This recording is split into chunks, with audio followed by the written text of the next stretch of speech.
Good evening, everyone. This is a meeting of the South Kingstown Planning Board. The date is Tuesday, June 25th, 2024. The time is 6:33 p.m. The first agenda item is roll call. Joe Murphy. Here. Susan Axelrod. Here. Robin Pothier. Here. Liz Karp. Here. Peter DiStefano. Here. Caper Wilson. Here. And Maria Mack is here. Our second agenda item is the consent agenda. This consists of approval of minutes from April 9th, 2024, Planning Board work session, April 23rd, 2024, Planning Board regular session, May 14th, 2024, Planning Board work session, May 30th, 2024, Planning Board regular session, and the report of the administrative officer. If there are no changes or corrections, would someone like to make a motion to approve the consent agenda? Can I just interject first? So there's two cases where Peter and Joe are inaudible. Do they want to change their statements for the record? That's on the May 14th minutes. No? Okay. Unless they have reviewed the minutes and need to make some correction. No. Anything else? Would someone like to make a motion to approve the consent agenda? I'll make a motion. We have a motion from Susan. Do we have a second? I'll second. Second from Liz. Any further discussion? Hearing none, all those in favor say aye. Aye. Aye. Motion carries.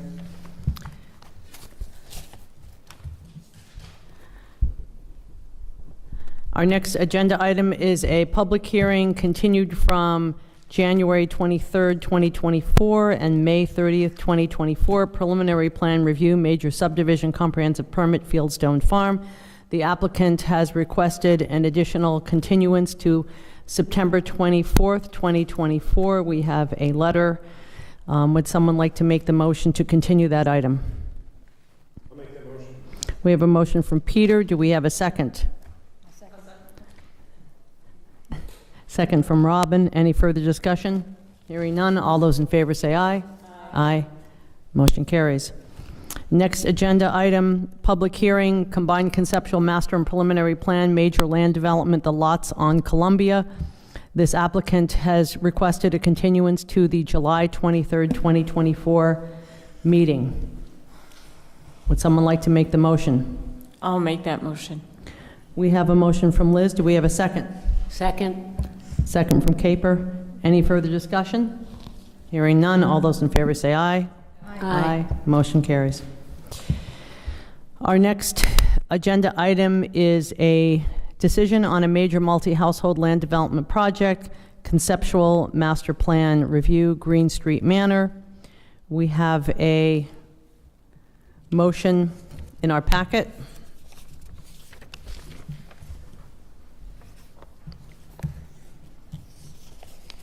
I did have a question about Certainly. Condition number 1, where it says 2 houses versus proposals for 4 houses, 4 units, right? On page 8, condition number 1. Maybe I just don't read it correctly. No, that's correct, Maria. It needs to be changed. It needs to be changed from Use Code 11, 2 household detached structure, to Use Code 12, multi-household detached structure up to 12 units.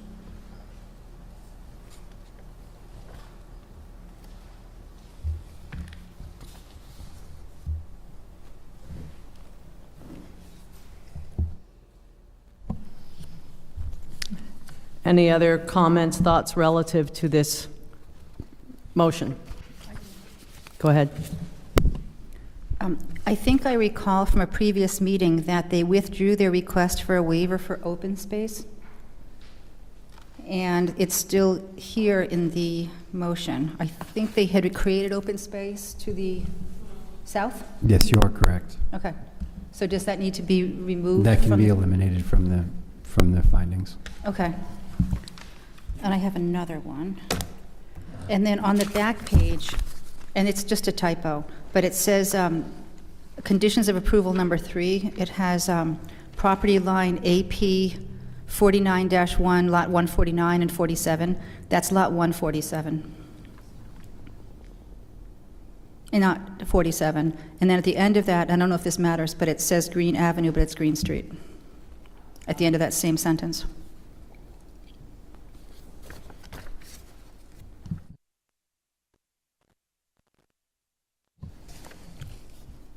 Anything else?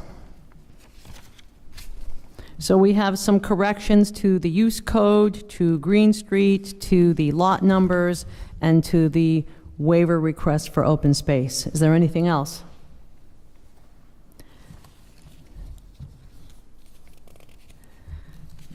Would someone like to make the motion that begins on page 7?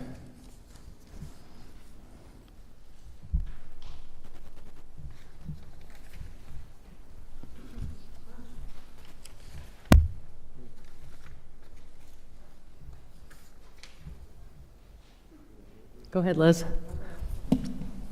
Nominated. The South Kingstown Planning Board hereby grants conceptual master plan approval to the Green Street Manor Major Land Development application for one new building containing 4 residential units located at 12 Green Street, South Kingstown, Rhode Island, Plat 49-1, Lot 148, 12 Johnny Cake Center for Hope, owner, applicant, assessors. This approval is based upon plan set entitled Conceptual Master Plan Submission prepared by DuPrate Engineering, sheets 1 through 5, revised to 2/29/2024, and architectural plans prepared by Ed Wojcik, sheets, sorry if I mispronounced that, sheets A1 to A8. This approval is based on the following findings of fact and conditions of approval. Findings of fact A through G. Findings of fact requested relief in accordance with Article 8, Section B1 of the Subdivision and Land Development Regulations with regard to waivers. The Planning Board hereby grants the following waivers. Waiver requesting reduction of 10-foot buffer landscape requirements between commercial downtown district and residential district and minimum transition yard. Waiver 2, requesting that a parking lot be permitted 3 feet from the building wall where 15 feet is required. We deleted number 3, which was the 10% open space requirement. In doing so, the Planning Board finds that the waiver or modification is reasonable and within the general purposes and intent of these regulations. Literal enforcement of the regulations is impractical and will exact undue hardship because of the peculiar conditions pertaining to the land in question, or waiver or modification of the regulations is in the best interest of good planning practice or design, as evidenced by consistency with the comprehensive community plan and zoning ordinance. Conditions of approval 1 through 8. Number 1, there's a modification to use code 12, multi-household detached structure. There's a modification to item 3. It should be lot 147 and 149 and 147, and the last line should say Green Street, not Green Avenue. I'm sorry, it's conditions of approval 1 through 9. It's actually 8. It's actually 8? 9 was if there were any additions that the board felt were necessary. So Okay, that's 1 kind of there as through a 8. placeholder. Thank you, Liz. Do we have a second? Second from Peter. Any further discussion? Madam Chair, Yes. just for clarification, I believe this is lot 148 and not multiple lots. I know the decision references Oh, yeah, it does say 148. 149 and 47, but it is actually lot 148. No, that's the property line. Oh, okay, I got mixed up on that condition. My apologies. All right, so we're good. Any further discussion? Hearing none. All those in favor say aye. Aye. Motion carries.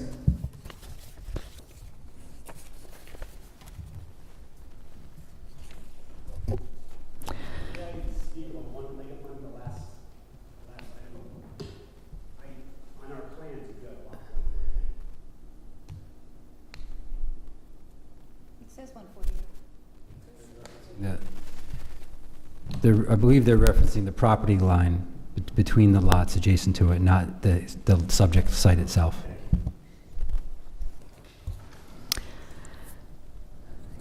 Continuing on, our next agenda item, public hearing, major land development, combined conceptual master plan and preliminary plan with unified development review, McCrory, proposed 5-unit residential building, and associated improvements. Jay?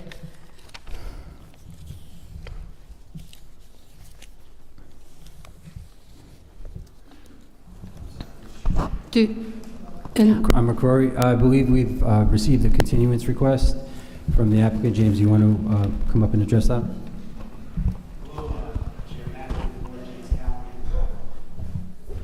McCrory, the McCrorys, we were here at the last meeting, and we were discussing DEM requirements. We're still awaiting more information from them, so we asked for a continuance to July 23rd. I know that's a busy night, so we may need August, and that would require an extension of the August 12th deadline, and we are agreeable to any extension beyond that to allow that to be heard.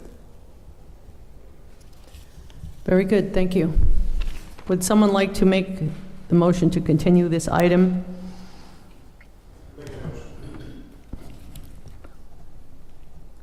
And let me ask legal counsel, since they stated that they would have the extension beyond the August 12th deadline, how should we handle the motion?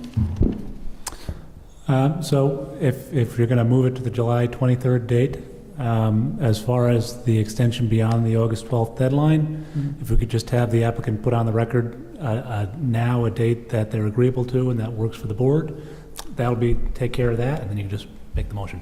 Thank you. I'm open to any suggestions from staff if we have to go beyond the September date just to be safe.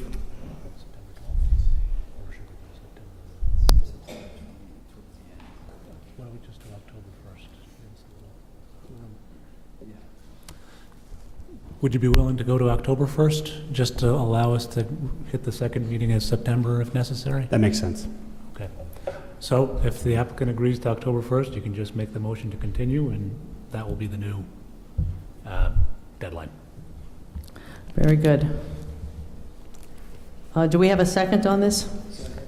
Second from Joe. Any further discussion? Hearing none, all those in favor say aye. Aye. Aye. Motion carries. Thank you.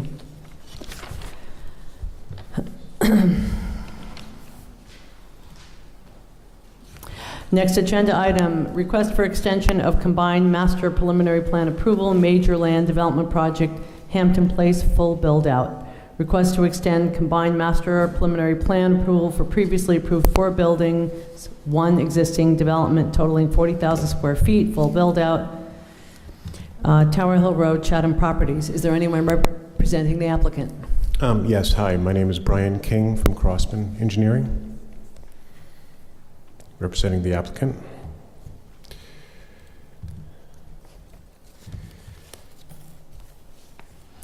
Would you just like to Sure. reiterate the request? Yes, this is, we're here tonight to request an extension to the combined master plan, preliminary plan approval that had been granted for this project. It's a 3 new building office development right behind, adjacent to Koch I off of Route 1. Since the approval, we have had this project reinstated, this decision reinstated, and we've received several extensions. The reason that we're requesting the extensions is since the approval, it has been a softer market for the need to build new office buildings, especially since COVID.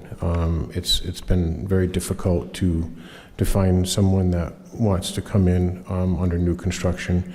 The owner would like to wait for someone to be willing to come in before he starts construction, and he is asking for another 1-year extension for his approval. Thank you. What is the time frame, Jay, that we are allowed to grant? Is it a 1 year or 2 year? So it's 2 one-year extensions by right, and then further 1-year 1 year. extensions for good cause. I believe in theory you could extend it for longer, for good cause, like, as Peter said, for good cause shown, if you desired, but the language in the state law reads in 1-year increments, at least initially. Okay. Is 1 year what your request is? If, Are you thinking 1 if the year? board would request an additional year, 2 years, that would be acceptable as well. Peter? I think just to turn square corners on this, even though I don't think anyone would necessarily challenge it, probably be better to request the 1 year, and if good cause And still they- exists, you could they come back. can always and come ask back. again. Okay. Would someone like to make that motion? I'll We- second. We have a motion from Peter, a second from Caper. Any further discussion? Hearing none, all those in favor say aye. Aye. Motion carries. Thank you. Thank you. Next agenda item is a pre-application concept review, major land development comprehensive permit, Champagne Heights. Is there anyone representing the applicant? Hello again, Chair Mack, members of the board. James Callahan again, Callahan and Callahan, 3 Brown Street. Thank you for your time tonight. We're back here again on Champagne Heights. We were here on April 23rd of 2024, which somehow feels like a long time ago, but I know it wasn't. We're here again because we've made an overhaul of the project. Chris Little is here along with Laura Lee Costello and a couple of our board members, along with Molly Titus from Dupree Engineering. Again, this is like a hallmark project for South Kingstown. Our previous proposal was for 40 new units, but now instead of just doing half of the project, the half that is further away from the road on Carter's Corner, the plan is now to do the entire project in one fell swoop. So with that, to give more detail of the reasons for the plans and the changes, I'd like to ask Chris Little to come up.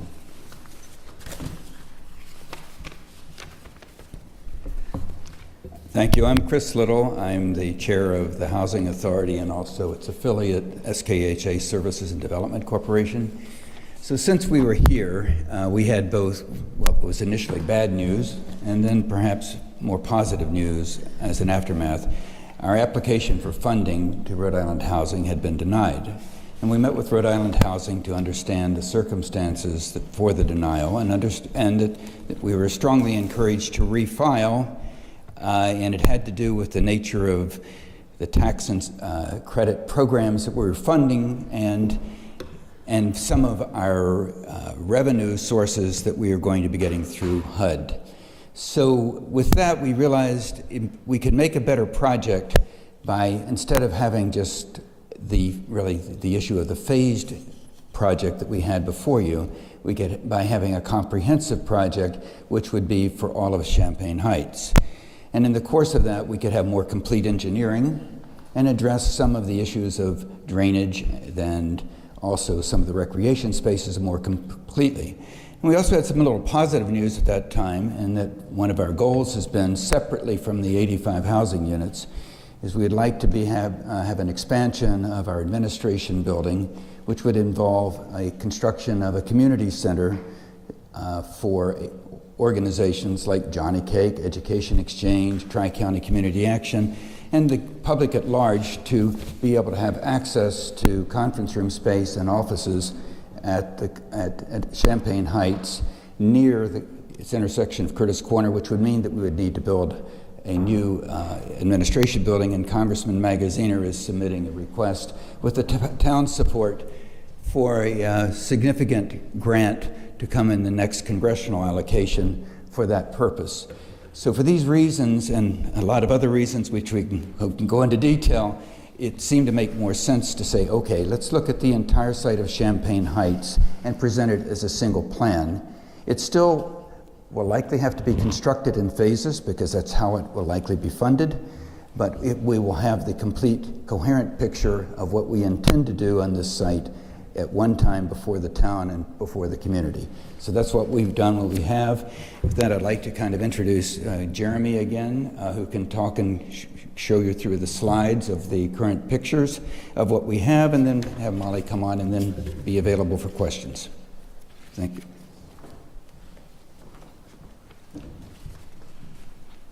Good evening, everyone. Jeremy Lake with Union Studio Architecture and Community Design. Jay, would you mind calling up the other package real quick? So we submitted a package to you guys. We've added a few more slides to this one just to give a little more color commentary. First of all, I wanted to introduce our team. I think you guys are aware of the next slide. We've got the Housing Authority, Women's Development Corporation, ourselves, Dupree Engineering, and Sokolov Associates. But I represent Union Studio, and I realize not all of you would know who we are, even though we're based here in the state. I just wanted to quickly introduce ourselves. We were founded, over 20 years ago. I've been with the firm for about 11 years now. Our primary office is in Providence, but we also have a secondary office in Philadelphia. We're 34 employees. We're a mix of architects, planners. All of us consider ourselves community designers, and we love the kind of project that we're talking about here today. If you could go to the next slide.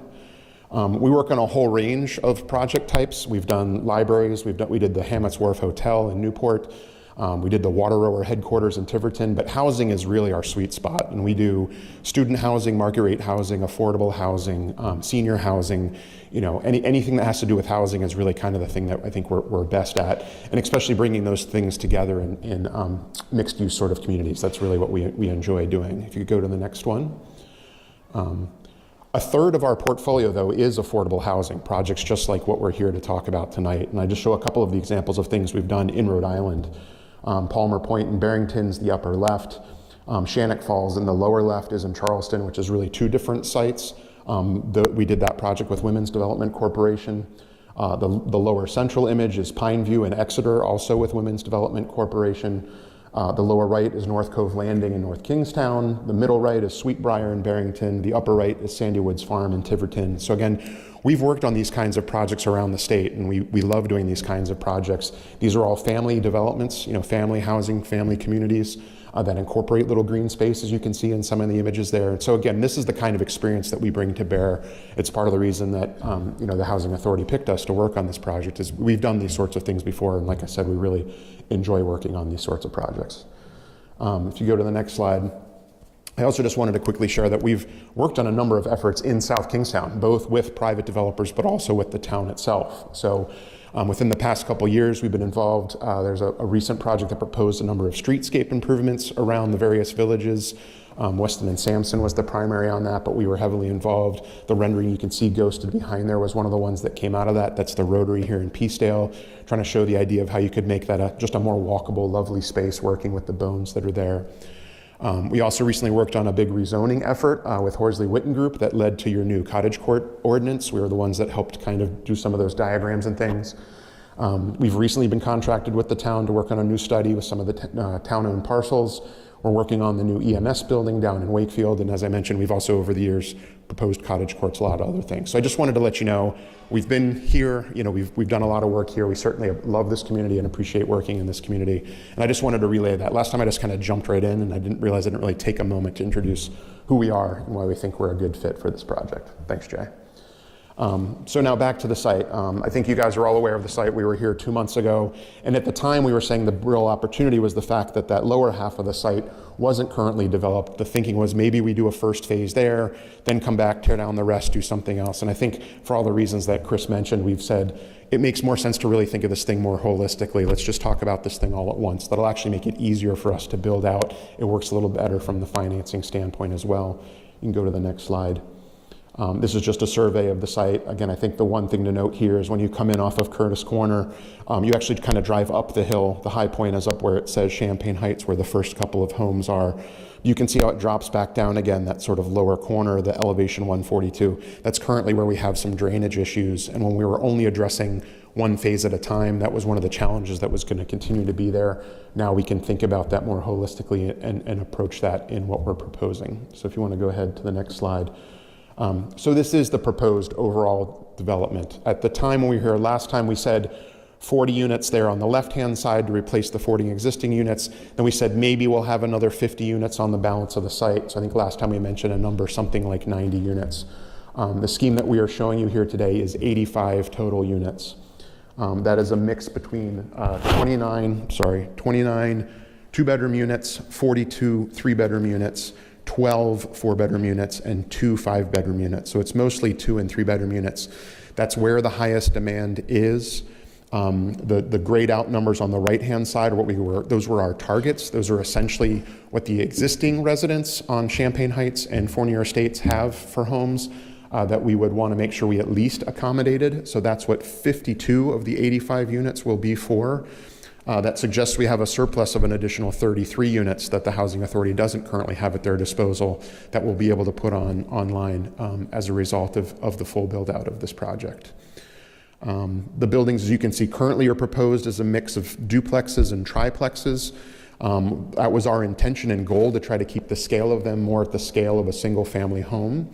I will say, as this thing evolves, we want to leave open the possibility that some of those might be 4plexes or 5plexes. We'll see where that goes, obviously talking through those things with you as we go.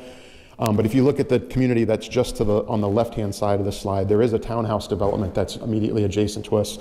They're more like strings of 5 and 6 units. So it's certainly something that is of this area. Our just initial intent, our real goal is to try to keep the scale of those buildings down if we can. But again, I just want full disclosure. We'll see how that evolves as we do the engineering, as we work out the project costs. This is really our aspiration.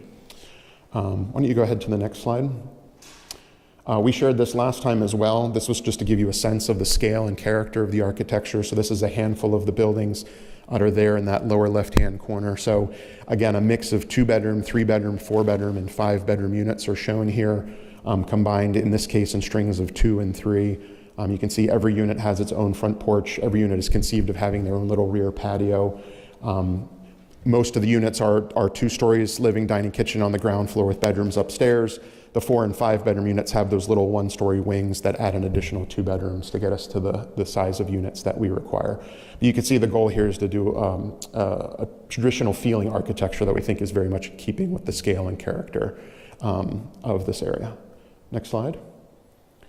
One of the big things we really wanted to highlight, though, because it was one of the primary things we talked about last time, was open space and the amount of open space that's available and where it is. And so this diagram, we kind of turned off the color of the buildings, hopefully to help you focus more on the green spaces that occur around the site between the buildings. As you come in off of Curtis Corner Road, just as you come in off to the right, there is an existing bus shelter that would continue to be there. That's a great asset and location for that.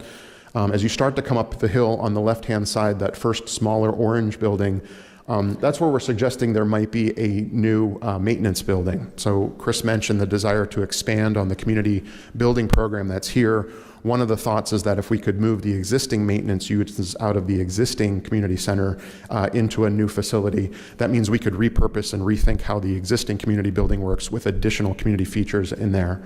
I suppose there's also the potential that building footprint could grow a little bit. That's part of the reason why we included a small green space adjacent to it. So just to build in a little bit of flexibility depending on what comes of that. But it would also be nice to have a little green space that's immediately adjacent to the community building. Maybe there's a little community program going on. They could spill out into the grass on a nice night, etc. As you continue to come up the drive just to the right, you can see we actually turned back 2 of the triplexes and created a little sort of pocket park in front of those units. Again, just trying to create little moments of interest, little spots in the plan where neighbors could gather. And that's an example of an additional little green space. As you continue to come further up the drive and kind of come to our first internal intersection, that's really our primary green space. We have a rendering of that wasn't in your package that I'll share next, so you'll get a sense of the scale of that space. But that's really meant to be sort of a flexible program or unprogrammed space. We'll probably have some lawn area. We show a playground in that area. We could have a half basketball court if we ultimately determine that's something that's important to have here. So that is our sort of primary green for the community as a whole, and that's why it is located as central as it is. And as I mentioned, I'll show a rendering of that in a moment. As you continue along that edge drive, again, you can see another small pocket park there to the right. Previously, we showed the potential for one of those sidewalks, maybe extending all the way out to Sweet Allen Farm Road. I think that's still something we could consider doing. We heard some initial concern about those connections, so for the time being, we pulled that walk out of the plans, but if over the course of this it becomes important to make those connections, we still have the ability to do so. As you continue coming around the loop road, now down in the lower left-hand corner, We have what we're calling our secondary green, which has another small community building, in this case, a little bit of a probably mailroom and laundry. And initially we had included that thinking that this was going to be done in phases, but ultimately we realized because our community center is kind of all the way to one end of the project, having a little secondary ancillary structure for some laundry and things would make it easy for folks to get to their own laundry needs. And again, I'll have a rendering of that little space in a moment as well. And then last but not least, lower right-hand corner, that was that low point on the site where all the drainage goes. And so we know we're going to have to do something there with stormwater treatment. We'll figure out exactly what that looks like, but it might be a combination of both surface and green space. And Jay, actually, if you go, it's a little bit, that one is there as well behind the maintenance building. But yeah, if you keep scrolling over, and keep scrolling up, it's the sort of center bottom. At the bottom in the center. Right there, that last little green space down at the bottom. So that's where we know we're going to have some amount of stormwater space, but also still want to also treat it as an amenity in some way. And so we're thinking that that might be like a quieter space. If the other ones are a little more central where we expect folks to gather, maybe this is a place where there's some seating or picnic tables or something where a few folks could go out and gather. So I think the overarching point is we're trying to build in a whole network of little spaces and moments and places these folks can use. So before you go to the next slide, again, the two images I'm going to show you first is going to be that larger primary green that's very much central, and then the second rendering will be that lower left-hand secondary green. So Jay, if you want to go ahead to the next image.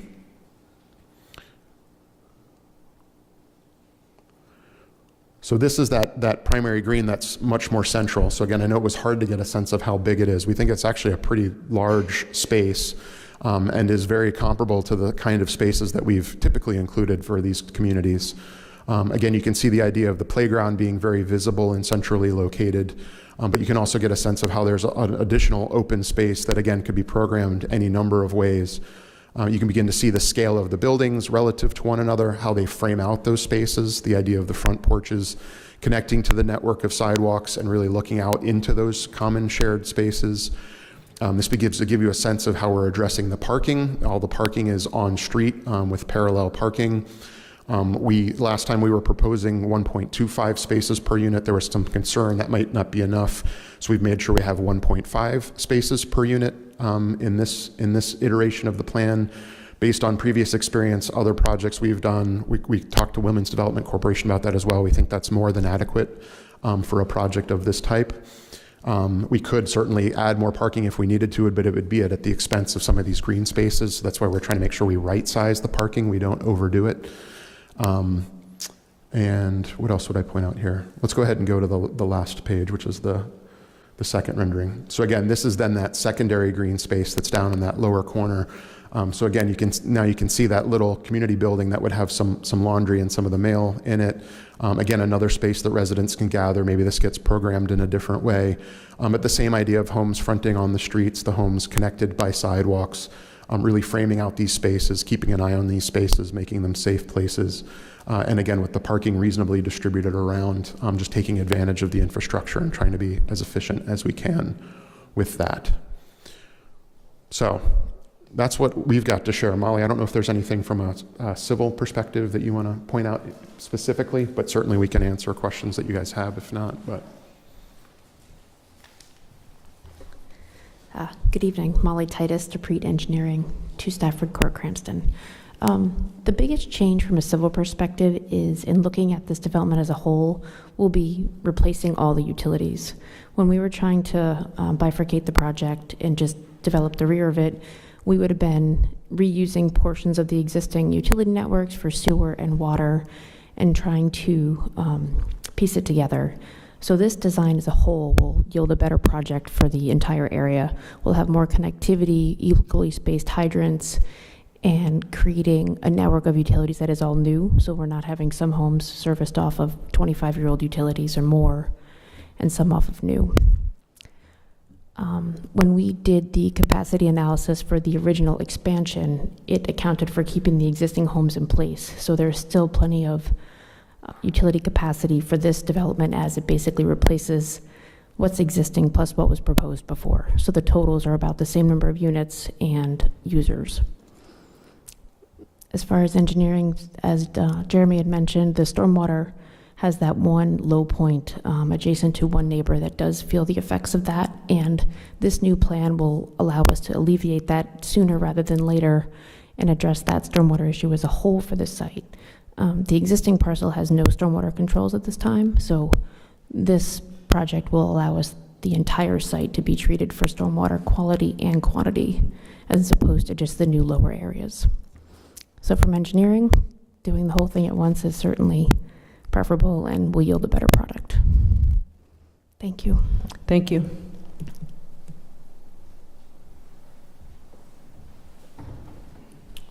So yeah, I think we're happy to answer any questions or thoughts that you guys have. Obviously, this is a pre-application Yes. hearing, so we're here for your thoughts.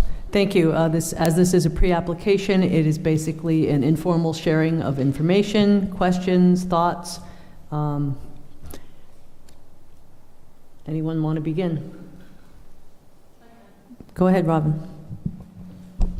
When you mentioned the use of the larger, somebody turn off their microphone. Talking about the use of the community center, not the mail room, but the larger. Did you indicate that outside of the community might be able to use it? Chris, do you want to address that? The use of the community center?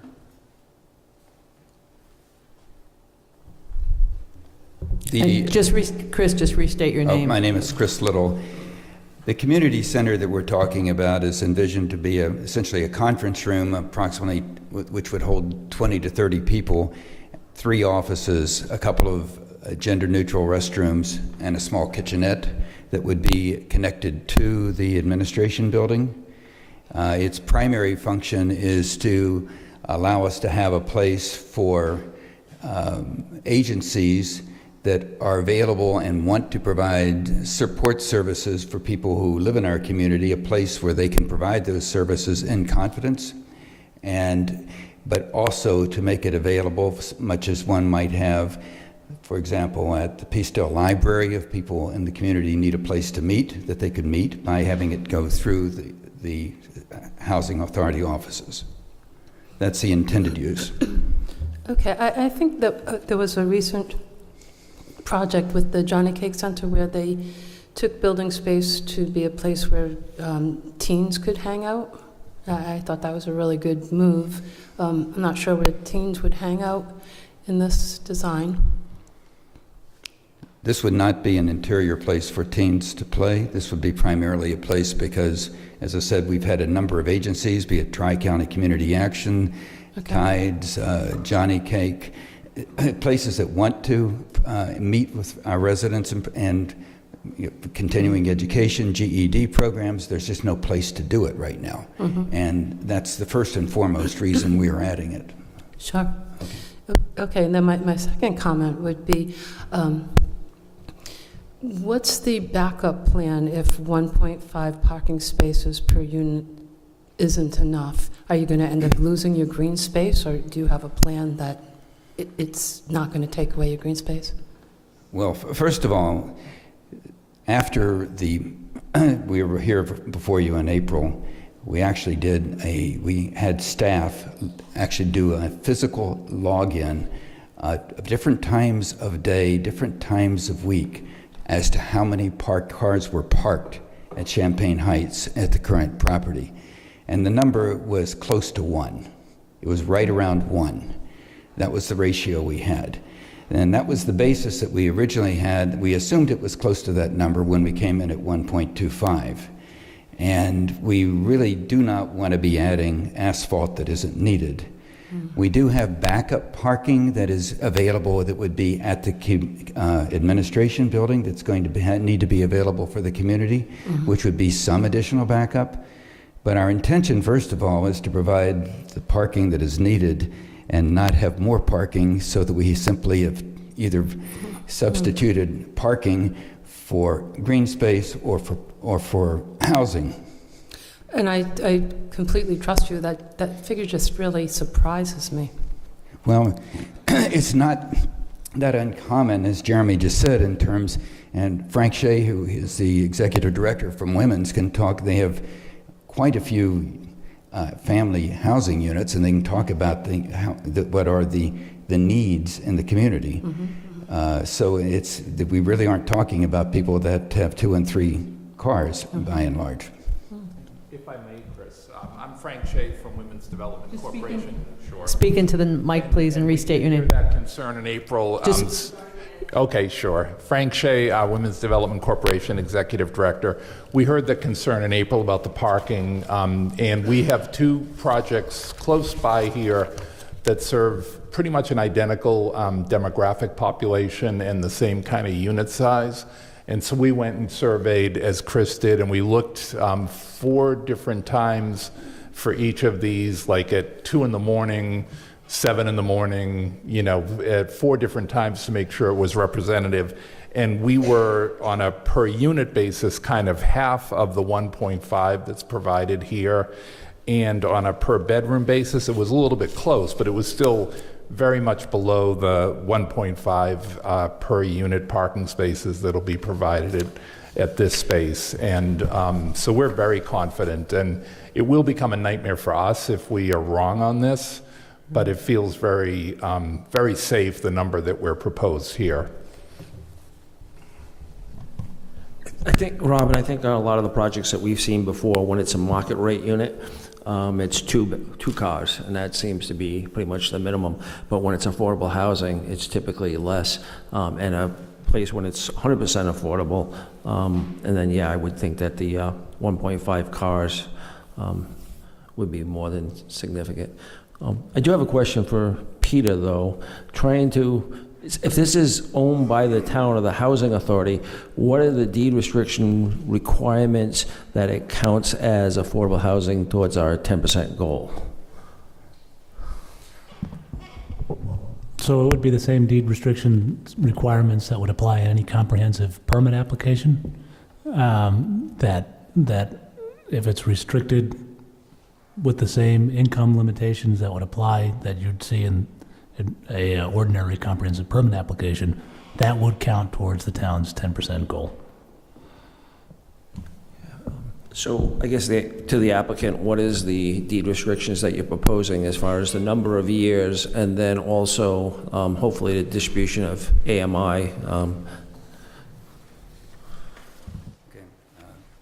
Chris Little again. So with respect, the property now is owned by the Housing Authority. It will continue to be owned by the Housing Authority of the town of South Kingstown and be subject to a long-term land lease with a joint venture of the affiliate and women's development, which is necessary both in order to satisfy HUD and also to satisfy the process for securing low-income housing tax credits. The financing terms for these mandate that they will be used only for basically housing that meets the needs of a population whose income does not exceed 60% of AMI. So it will be an average of 60%. That doesn't mean it has to be a hair under 60% average.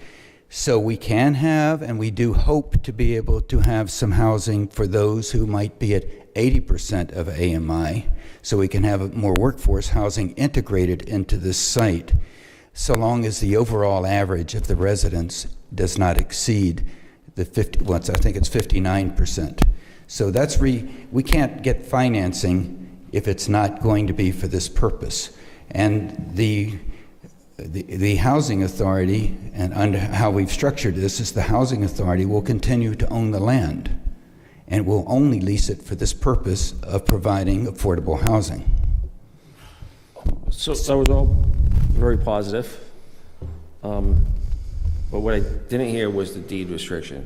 So will there be a deed restriction on the deed that keeps you to, let's say, an average of 60%, maximum 80%, and a term for the number of years? There will be a deed restriction that will be required at the very least in order for us to secure financing. We will not get financing if we do not have a deed restriction mandating that this will be the use, and the financing term would be no less than 15 years. But we aren't going to be able to keep it for 15 years.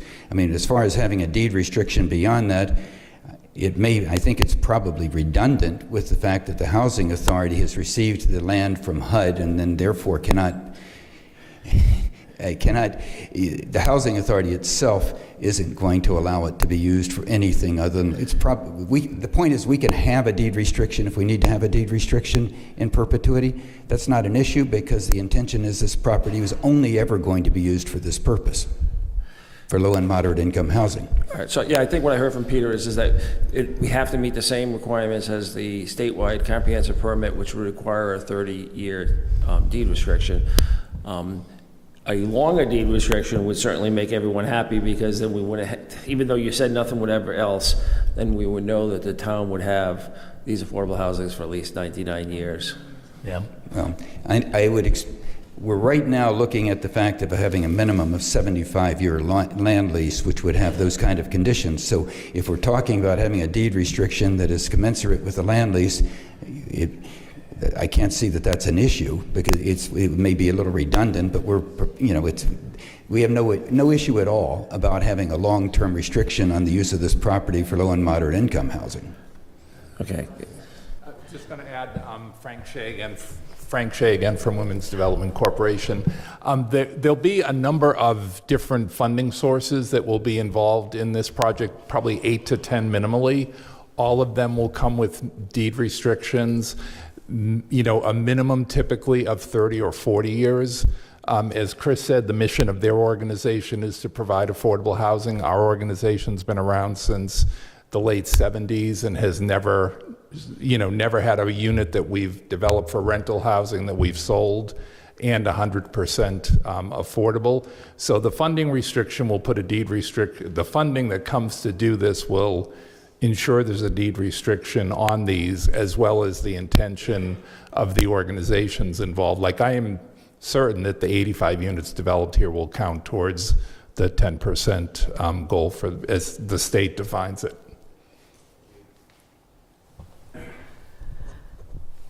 Question for Chris Little. Can you explain a little bit more about the interface between the Housing Authority and the affiliate that has been created? The Housing Authority had created an affiliate, and it's an affiliate because two commissioners on the Housing Authority, Charlene Trainum and me, happened to be also on the board of the affiliate. That's why under HUD parlance we're called an affiliate. Well, so the affiliate was formed for the purposes of planning, developing, and operating low and moderate income housing on the two public housing sites, understanding that in order to be able to redevelop this property, we cannot do so within the current public housing model that is present on these sites because HUD will not provide the funding, and HUD requires that this be the process that is employed. And so the process was largely established initially to meet the requirements of HUD, and then secondarily, or equally importantly, in order to secure funding, because the funding for these projects comes primarily from low-income housing tax credits. That has to be done, that can't be done with housing authorities. That has to be done through another entity. So the intention by the Housing Authority was to maintain an entity that would be as closely aligned with the Housing Authority and closely attuned to the needs of the community as we could, rather than to simply turn this over to another entity from out of town, and be it for profit or non-profit, and ask them to redevelop the properties. Thank you. Other questions, comments? Peter? A few. I'm really excited that you guys are bringing this project to the town. I appreciate the hard work. This is not a project that people line up to do. I think just seeing your slide earlier, I've been through some of those developments, didn't know that you guys did them, I know there was a part of your, they look great. They look like they fit in the community, they're fun, they're different. You guys didn't mail it in and just give us big white boxes. So thanks for that, and I appreciate all this team's doing, so thank you. Thanks. Other questions, thoughts? Susan?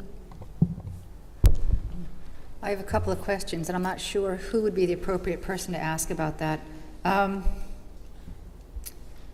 So one of my questions, so I'm looking at how many of these units seem to be accessible and where accessible parking spaces are.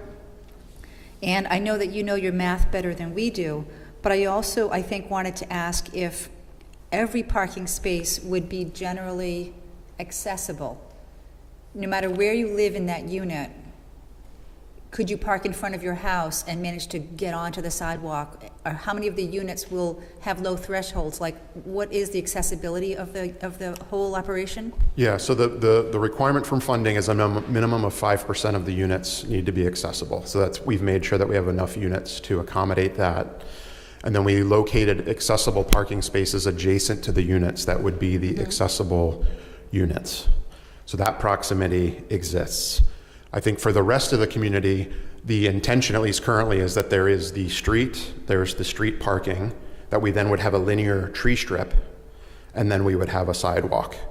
We often do that because it's a nice way of buffering between the pedestrians and the cars. It creates shade, but that doesn't mean every space would be accessible in the sense of getting out wherever you want. And the whole world isn't paved flat so that someone in a wheelchair could conveniently get around. They could still get onto the sidewalks, make their way to different units, but there's also not a requirement that every threshold be a zero threshold condition. We would do that for the accessible units.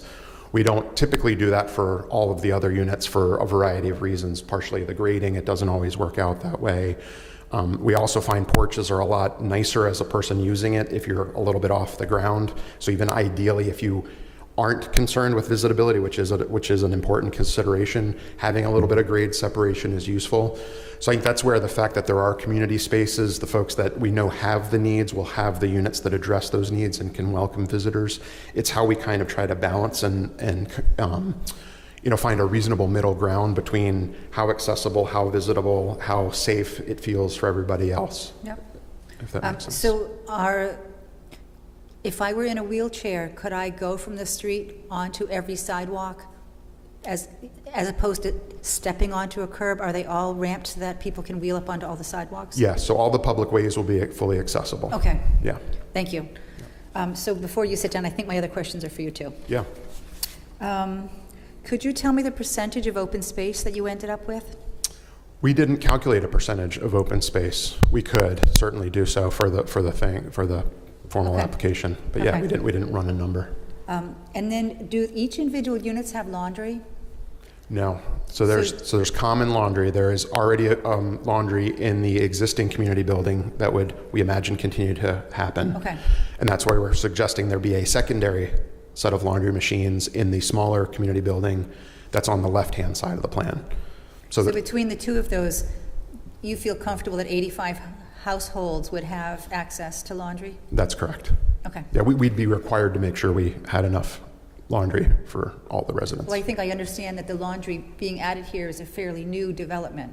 And up until recently, people They needed to hike into upgraded. town? You want to, That actually, was Chris should pretty- answer that question. Yeah.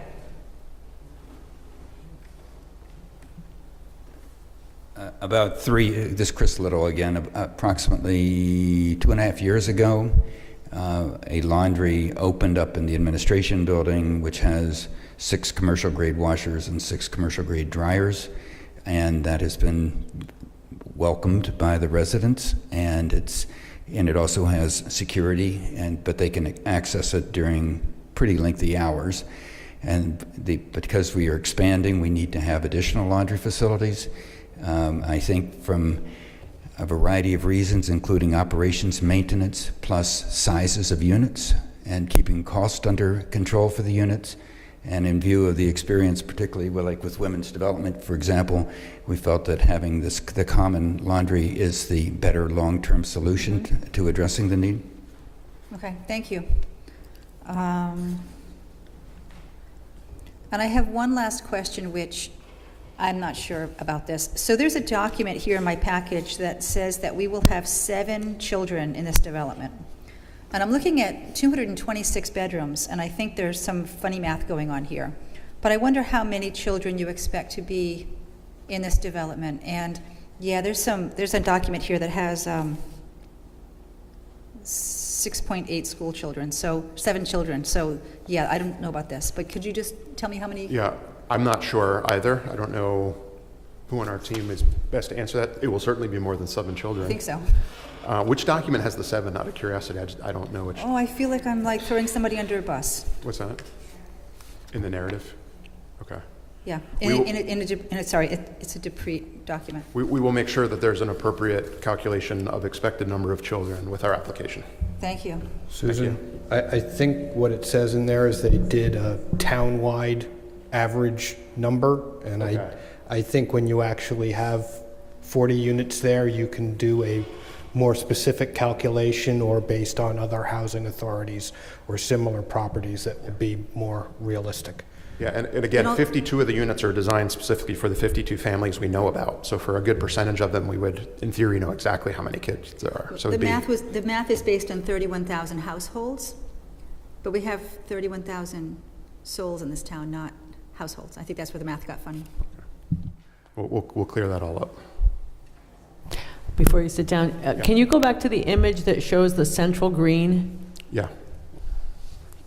If Jay can. Thank you, Jay. That's the secondary one, and the slide before was what we were calling primary the one. primary green. Perfect. Thank you. And can you, because we see lovely images all the time, can you tell us if this is proportionally correct? Not only in terms of mass and scale of the buildings, but the tiny little people in the green and all that. Yeah, we build all of it in SketchUp to scale. So the only thing I can't confirm is the heights of all the people. But the intention is that it's appropriately scaled, that it's not just a whimsical sketch. We build it out in real 3 dimensions. And what about going forward maintenance of all of the greens, the pocket parks, the greens? That maintenance is always a big issue and very important in a project such as this, which is fairly dense. Those spaces are very important. Have you thought about this? Agreed. You want to speak to this? Sure. Frank Shagan from Women's Development.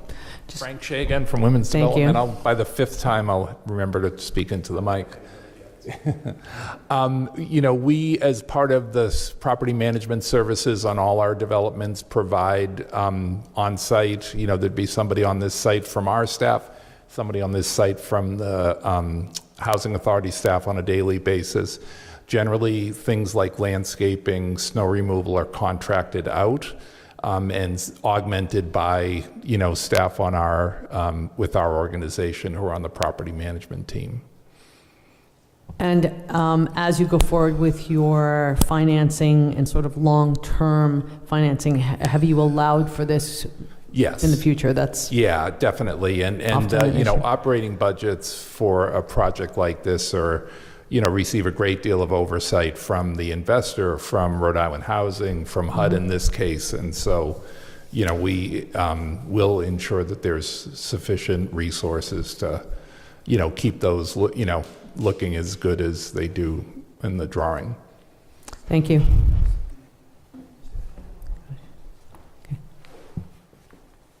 Just, Chris Little again, just to let you know, one of the reasons, another reason for doing that is important to us in doing this is one site.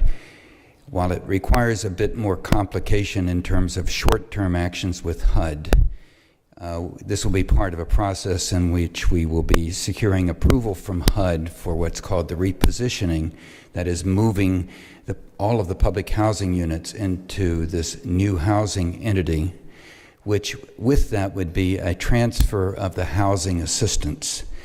And what that means literally for the 52 housing units is that those housing units will be receiving, assuming we go through all the steps with HUD, which we have engaged a consultant who's very good at doing this and is confident this can be obtained.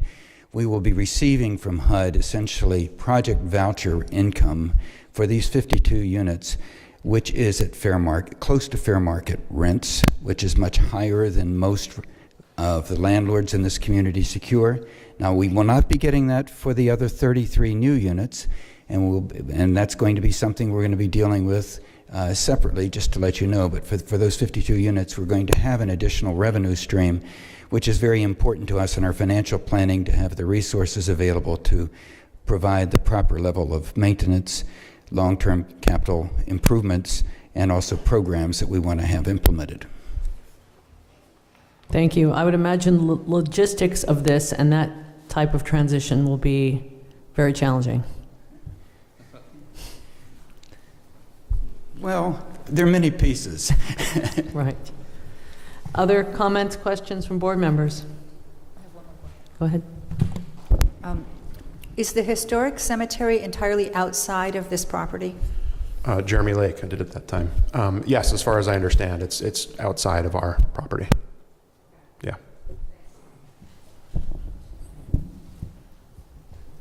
As you move forward from this point, stormwater is going to be an issue. I know Ms. Titus alluded to that, but that's something that will require a lot of forethought. Assuming these roads are all impervious, although you have the pocket parks and the green spaces, which certainly help to mitigate that, but again, really trying to think ahead as we move forward in our seriously post-100-year storm reality that we now live in. Absolutely, and that speaks to why we're also trying to be sensible about things like parking. Every parking space we throw in makes it worse, so that's why we want to make sure we're not doing, we don't want to do too little, but we don't want to do too much either. Yes. Yeah. I do have a question. Thanks. Go ahead, Joe. I think one of the things that we've seen with the existing town projects is that there was, initial money to construct them, but there seems to be a lack of funds to keep them maintained. If I look at Fournier Estates, Champagne Heights, they look like they need additional maintenance.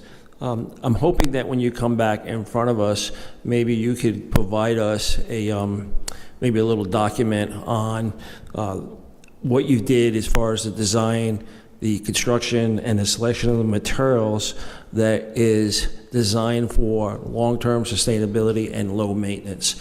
So maybe a separate, 2-3 pages, we selected this type of man-made materials because it doesn't need painting. We selected this type of materials for trim. We selected this type of asphalt, whatever it is.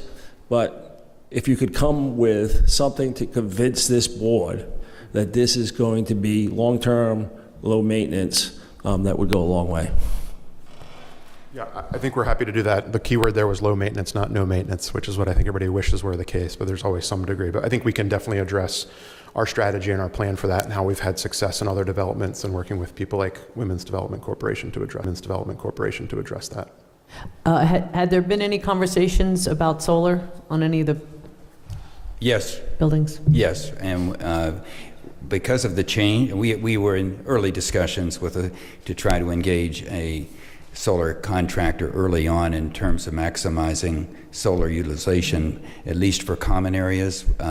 We probably won't have sufficient space to be able to have solar also for the individual units, but certainly we have a lot of roof space that we will have there.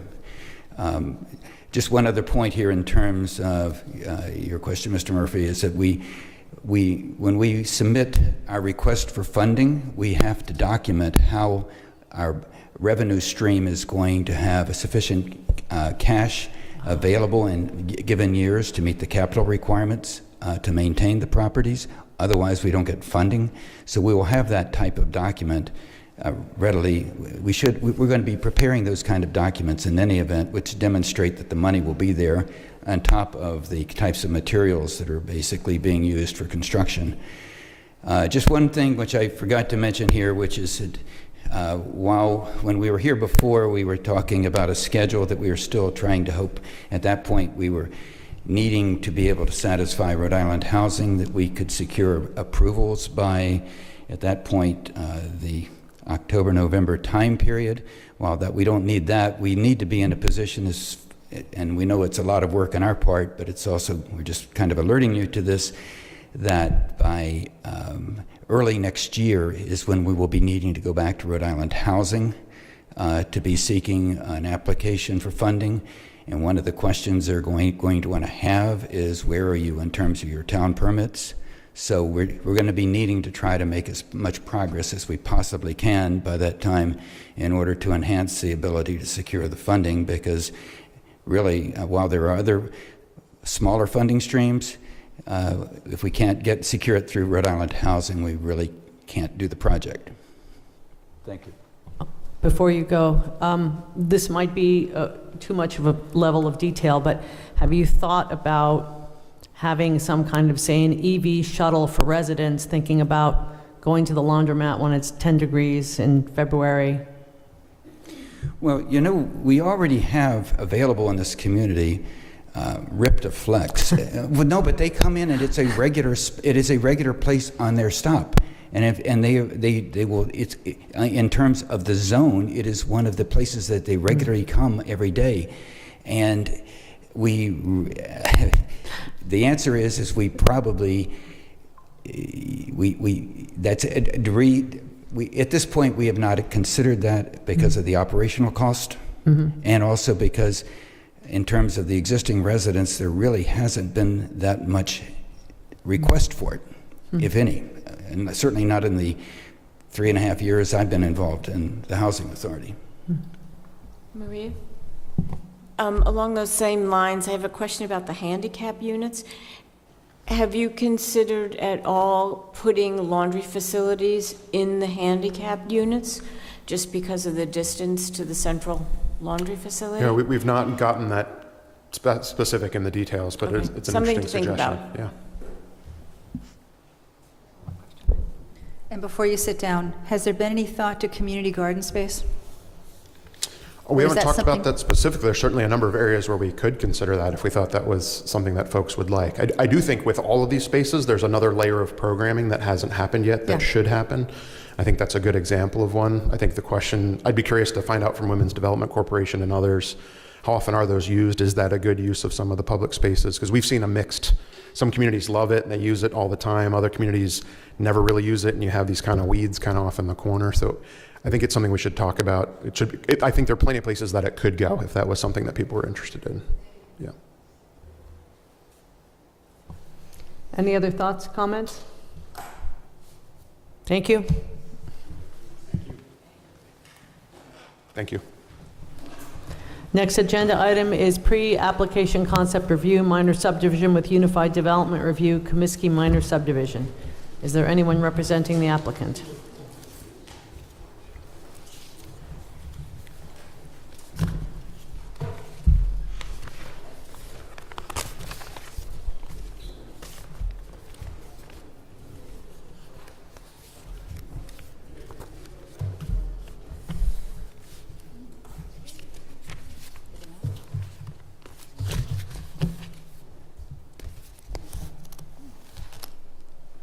Jay, do we have any additional information that you could provide us with on this one, or continue No. this item? Yeah, this was one that came in relatively recently, and because of the workload, particularly coming up in July, we attempted to get it on and get it on its way, but I don't see anyone here for it, so perhaps a continuance is in order. Since this doesn't need to be advertised, you could just let it pass, and if they contact staff, we can fit Right, it on that's when we what I can fit thought. it on. No need for a formal motion. Thank you. Our final item this evening, advisory zoning map and text amendment Tidestorm LLC.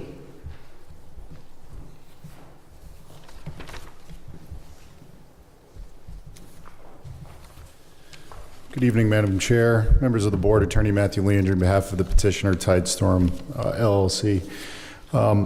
I believe our testimony had concluded at the last meeting, and I just will keep my comments as brief as possible.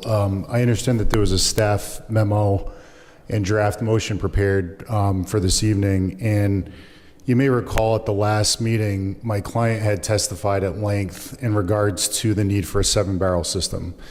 And I think in the staff memo that you have before you, there's 2 areas that do raise concern.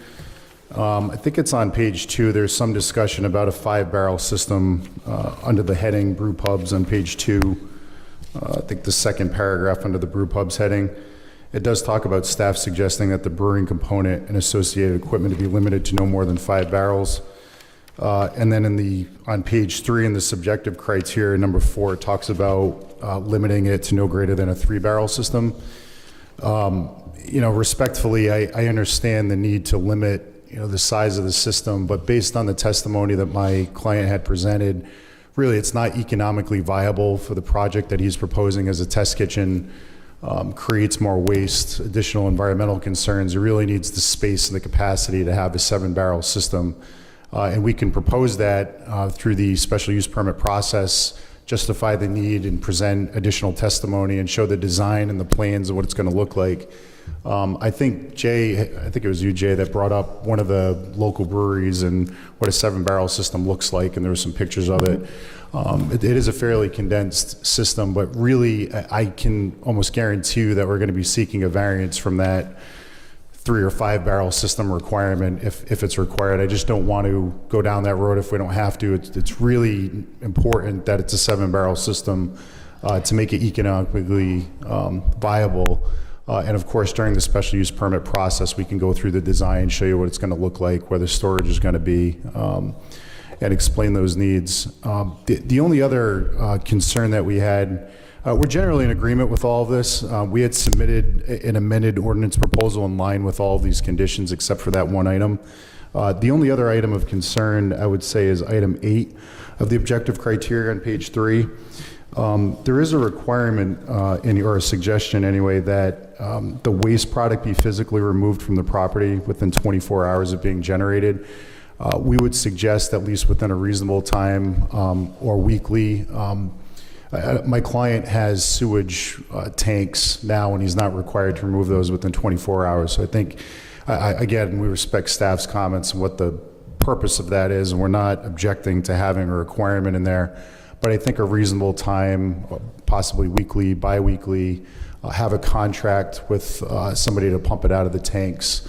And we can explore that during the special use permit process and have that, subject to any conditions of approval. I just think the 24 hours may be a little bit unreasonable, and having to do that on a daily basis will also be very costly. So with that, we're generally in agreement with everything that staff is suggesting. I leave it up to staff and the council to decide whether they want to expand this town-wide into other areas. But I think that the biggest point I want to get across is the 7-barrel system is really necessary in terms of a startup to make it economically viable. The production needs, storage needs, waste concerns, all of those things. And I'm happy to have my client go through those again, but I think he testified pretty extensively on the need for that at the last meeting. Mr. Landry, as you stated, one of the issues in the staff memo is that this relates to properties across town rather than simply the one you represent. And I know that there were concerns from DPS, so I will allow staff to comment. So just for clarification, I'm not sure where the reference to the 5-barrel came from. I wrote the previous memos to the board. Jamie did revise this, so perhaps the question should be for Jamie as to why there are several references to 5. We've always felt that 3 was a great place to start, crawl before you walk. In regard to the applicant's request, staff doesn't really identify a whole lot of information that was been provided to support how a 7-barrel system is needed, other than the economy of it, nor how it's going to exist, where it's going to go, what kind of building is going to be able to store that, prior to this conversation of a 7-barrel, it was, we're doing it in a storage unit, maybe 2. So without a lot of those answers, it's really hard to be comfortable with, yes, it makes sense that we can have that large of an operation at the property that was initially, slated that started this discussion. In regard to the statement about the 24 hours, I agree in certain instances that that's not appropriate. In other instances, it is. So if a small brew pub generates wastewater that does not go into a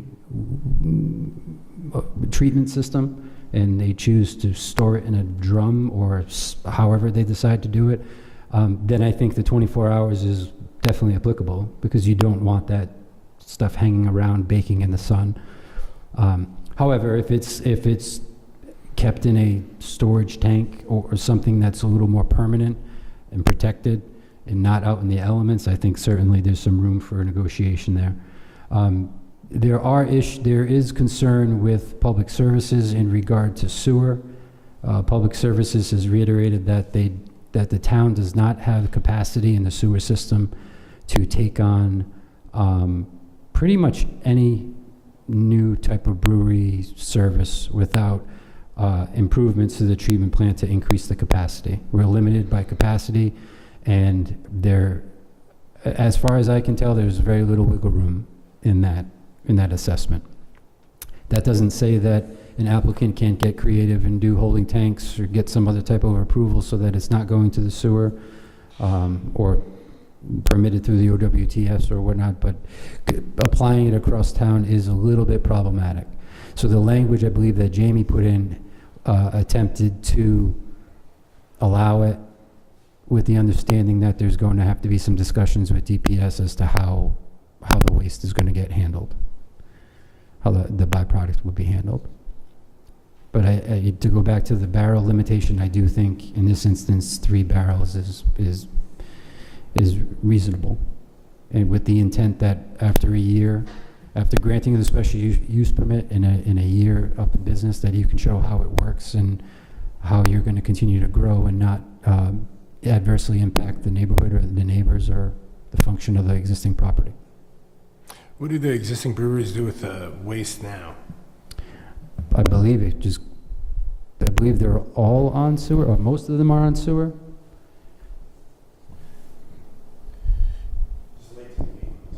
What's that? They're just late to the game. Essentially, I don't think, the town, I don't think we were prepared to understand how much of a BOD hit the sewer system is going to take with several fairly large brewery manufacturers coming online. Jay, can that be resolved by time dosing? In other words, only allowing them to put it into the sewer in off hours? I think in a perfect world, yes, but the logistics of the town being sure that is happening makes it difficult. And just a question on the 3-barrel versus 7-barrel, would that require a whole new set of equipment, or would they be able to use the equipment that they buy for a 3-barrel to get into eventually a 7-barrel? I believe it would be in 2 separate systems. Yeah, and I can answer. So some of the testimony that my client had provided last month was the fact that you can't retrofit an existing system. That's part of the problem. Yeah, we have no problem trying to scale up to that maximum if it's 7 barrels. But you really need to design the system and the space for the system that you're going to put in there, and that would be the 7-barrel system. To start at 3, have to come back for an ordinance amendment, invest all that time and money, you'd have to replace the entire system, from what I understand. It's not just a matter of adding additional tanks. It's the piping, it's the tanks, it's the storage, it's the waste. All of it's interconnected, and it's very difficult to retrofit it. So to have a hard cap of 3 really limits what you can do with the system. And I understand it's going to have a town-wide impact, but that's why we tried to limit it only to Matunic Village. The 7-barrel was the photos that were shown from Connington Brew, and I've been to Connington Brew. The barrels are behind a glass wall there where the dining table is. Do you know whether the process extends beyond those glass walls? Is there stuff that we don't see? Because I don't see that section of the glass walls as being very obtrusive. I don't know the answer to that. Hard to know without a site visit, Joe. I think most all of the activity happens there, and then as it finishes up into bottling or kegging or whatever they do with it, it might move out of that area, but I don't know. So I think we would like to move this forward to the council, but be aware of capacity issues with regard to a larger system town-wide. However, as Mr. Landry stated, there is a path for them to go through the special use permit process in order to obtain that larger system, correct? Yes, I think the issue is that if they do get the larger system, they have to replace the existing system with a brand-new system. And so it becomes cost prohibitive to do that in a year if their intent was to go 7 initially. We would need a variance too, based on the suggested language. You know, we're going through this whole process. We started at 10 to 15 barrels too. I would just, remind that's kind of where he wanted to start, and we've scaled it back to 7, which based on, again, on his testimony, is pretty average for this type of a test kitchen facility. Yeah. And we would have to establish through the special use permit process that we have the space to hold a 7-barrel system where the equipment is, all the features of it, and the board can impose reasonable conditions on the operation once it sees the final design. We just don't want to be limited right out the gun to 3 barrels, knowing already now that we would probably need to seek relief to do the design that's proposed for the site. It seems as though with regard to capacity, a memo from DPS would be very helpful. I had spoken with the Director of Public Services 2 weeks ago. Sorry, I've been on vacation. I don't remember what day it is. 2 weeks ago, and I had encouraged him to speak with Jamie Rabbit, the administrative officer, to work out some of the concerns and some of the details. I do believe they had a conversation. I believe some of the changes that Jamie made in the memo was a result of that, but I'm not 100% certain that. I do think there's some room for improvement before it gets to council, to make sure that the DPS concerns are addressed and some of the other components are fine-tuned in a manner in which we think is appropriate. Yes, certainly the planning board does not have the ability to speak to the technical issues related to capacity. It would also be helpful if some conversation were to occur with regard to 24 hours and create some flexibility, something that's practical, realistic with regard to that. I just have a couple questions, and I missed a couple meetings, and I apologize. So currently right now, we're saying 3 barrels. If they want to go more, they have to do it for a year, and then they come back for a special use permit? Well, they require the special use permit for the brew pub use from the get-go.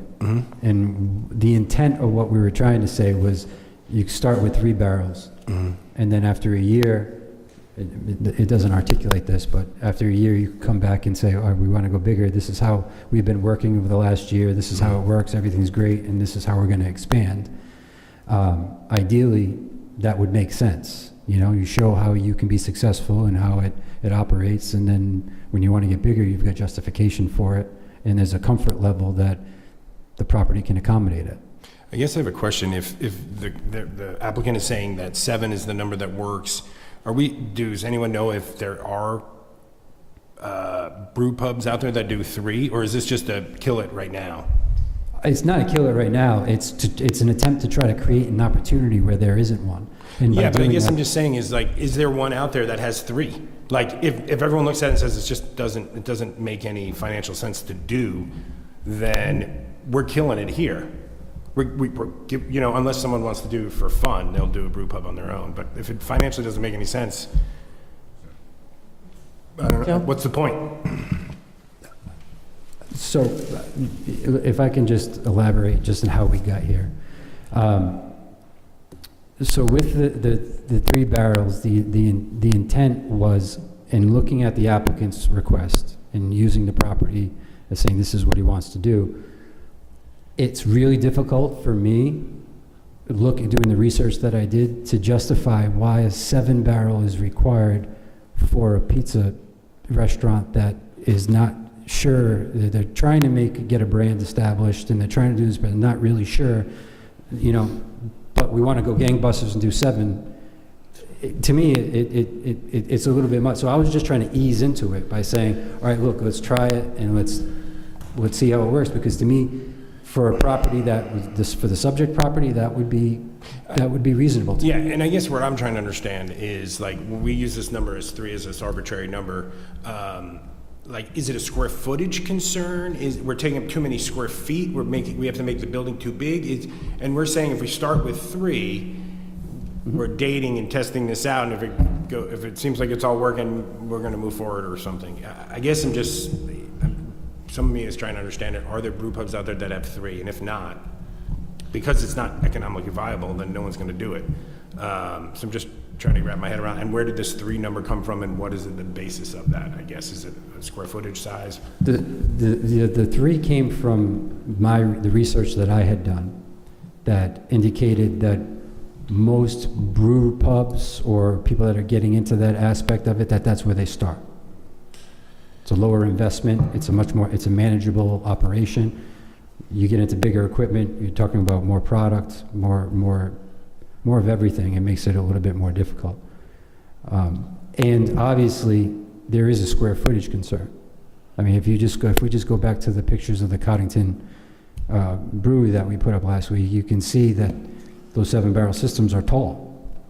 The 3s are small, so they're much more likely to be able to fit a 3 in an existing establishment rather than having to, I guess, put an addition on a building potentially to accommodate a 7-barrel with the height and the horizontal footprint of it. I don't know for sure, and I don't think that we have received enough information from the applicant that exactly dictates, is going to say, hey, this is the system we want, and this is how much size it's going to take up, and we've seen pictures of storage containers, we've seen there's this, there's that, but there really hasn't been anything committing the applicant saying, we want a 7-barrel because this is how it's going to work, and this is where it's going to fit. I don't know what we've gotten there yet. Joe, then Robin, then Susan, then Liz. Jay, some of our use codes have some notes over to the side and some requirements that they have to meet in order to use that use code. Is there any reason why we could not say, for the zoning perspective, allow a 7-barrel system, but then there be a requirement that the applicant needs to work with DPS to ensure that there's adequate sewer capacity, or needs to mitigate to acceptable to the DPS, or potentially performance reduce the standards, capacity. right? That wouldn't allow us maybe to, from a zoning perspective, to have the 7, and then if there's a sewer, it would strictly be a technical issue between the applicant's engineer, and DPS. You're talking about performance standards of some Yes. sort, correct? Yes. And again, I keep going back to Coddington Brew. I think something like that is an attraction to, and maybe gives restaurants a competitive advantage and helps them economically succeed, and I don't find it very obtrusive. So from a zoning perspective, I'd be okay with the 7, but if there's technical issues, could that be a performance requirement that the applicant has to work with the town engineer? In my opinion, I think, I don't necessarily have a huge problem with a 7, putting forward a 7-barrel system, but I do think there has to be some way of being comfortable with what that 7-barrel system is going to look like, how it's going to fit, where it's going to go. There needs to be some parameters in saying, hey, if I've got 250 square feet of unused seating area in my restaurant, I'm going to put in a 7-barrel system. Okay, well, where's everything going to go? How's it going to work? Well, if we're going to go that route, then I think there needs, and I'm not sure exactly what they are, but I think there needs to be some additional standards associated with the special use permit to make sure that the operation fits. That we're not just approving a 7-barrel system anywhere you can fit all the other components of the facility. We I just wouldn't don't- object to that, just for the, I mean, I think submitting a plan and showing the design where the storage, where the tanks go, I mean, we're not objecting to that. I think that would be required anyway, going through the special use permit standard. And to DPS is concerned, I understand a lot of it has to do with the sewer capacity and effluent. You do have a condition in here that we also adopt and we agree with, that condition number 6 talks about brewing capacity, maybe limited by site conditions, including the storage of material and on-site wastewater treatment capabilities. And it talks about any facility on sewer would have to submit an effluent management plan to the town of South Kingston. So I think a lot of those concerns are already addressed in that condition number 6 that you had proposed. Yeah, I didn't write that condition, and I would just be concerned that if an applicant submits a effluent management plan, that it's automatically expected that DPS can do something with it. And from what I've heard from DPS, there's not much flexibility. So I don't really know how to address that. Again, the way this is written, an operation could go through the permitting process to put in holding tanks of some sort to handle waste. But again, it's really difficult to try to anticipate all the different ways of mitigating the concerns that we might have with a larger system. It's difficult. Or in a location where they're on sewer and they might not have an option. They may not be able to operate. Not sure if this is applicable to this situation, but when we went through the medical marijuana process, they had a provision where they had needed to remove the effluent off-site, and that was something they were willing to do. I mean, we're not on sewer, so we kind of already have to do. Right. Actually, right. the site is already doing that from where we are, and there's requirements to get a septic suitability determination. I mean, there's checks and balances in there. I know a lot of this is probably more applicable to facilities that are on sewer, and I'm mindful of that. And that condition that I'm assuming Jamie or Jay had drafted at number 6 kind of addresses what happens. It talks about a plan being submitted to the town for approval if you're on sewer and how you manage that. So I can't really speak to that specifically. It doesn't necessarily affect us, but I think there is a checks and balances in there for that specific issue where you have to demonstrate you can handle it, and or require trucking it off-site or however you handle it. Yes, we have to be aware of town-wide implications. Robin? Well, I was going to say what many of us have just said, that the limiting factor really is the waste, the BOD that it's going to produce, and without a realistic solution to that, talking about the number of tanks, stills, I lost track of the word, it's kind of a moot point, right? That's your limiting factors. How are you going to get rid of the effluent? Right? Susan? Well, I don't really have anything to say now because I like the way this conversation is evolving. I do understand the point, though, of not wanting to upgrade or have language to upgrade, because it really isn't an upgrade, it's a start over from scratch a year later. And that seems, if that's the way we've written it in, that might be a little unfair if you're trying to launch a new business, to require you to build new footprint and get new equipment a year in. So I think that some way that we could look at complete plans and make a good decision once, to me, makes more sense. Liz? Just a really quick question to Jay. Jay, you said you'd done some research and you found that there were a number of facilities that used the 3-tank. Do you know if they then came back and increased that? I don't. Okay, I mean, I think we would like to send something to the council that's well-researched, well thought out, and can move forward. It seems as though either additional research or conversation is necessary here, so that we don't send something that's somewhat haphazard, that needs to be rewritten essentially. Yeah, Obviously, we want to move this forward in the best possible light for both your request and the impact that it would have townwide. I guess I have a question back to DPW or whatever. I mean, when you're making these requirements, you can tell them what not to do, but you don't have to tell them what to do, correct? Like, we're saying they can't put it in public sewer, but, I mean, it's his problem to figure out where it's got to go if that's not the case, right? Like, I mean, we can put requirements in because our town doesn't want to be burdened with any additional stuff, but it's their problem to figure out where it has to go, right? So I guess we don't have to tell them where it has to go, we just have to tell them where it can't go, correct? Correct.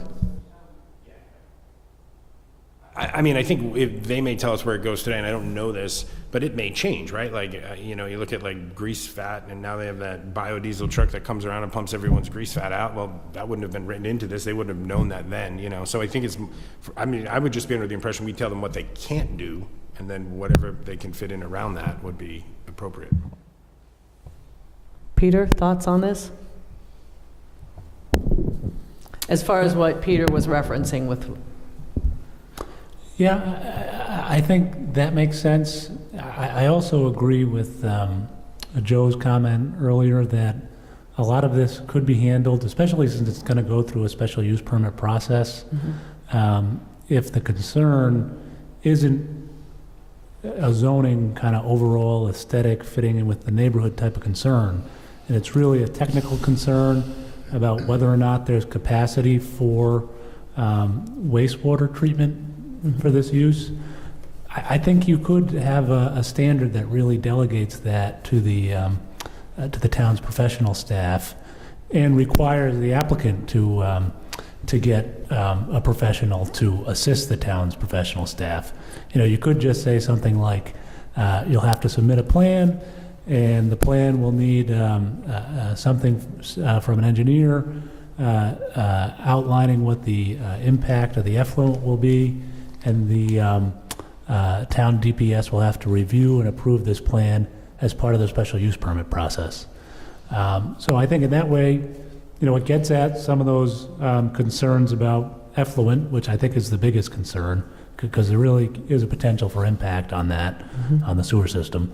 As far as the 3 versus 7 barrels, if there really isn't a concern from the board of the aesthetic or fitting with the neighborhood or the volume of business and those type of zoning considerations, I think you really could just delegate that to more of a technical review.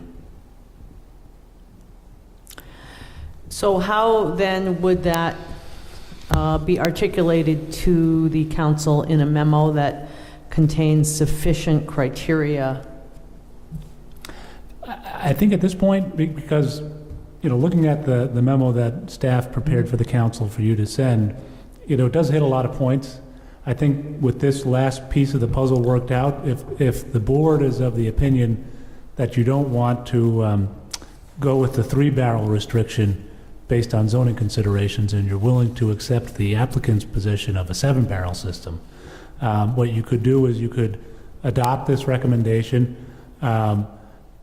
with the condition that the 3-barrel be modified to 7-barrel, but also on the condition that staff and council, the town council and council, work together to come up with language to delegate any effluent impact, create a condition development standard that addresses that with DPS. Is it possible to put language in so that it would be a range, and that range would be dependent on certain criteria?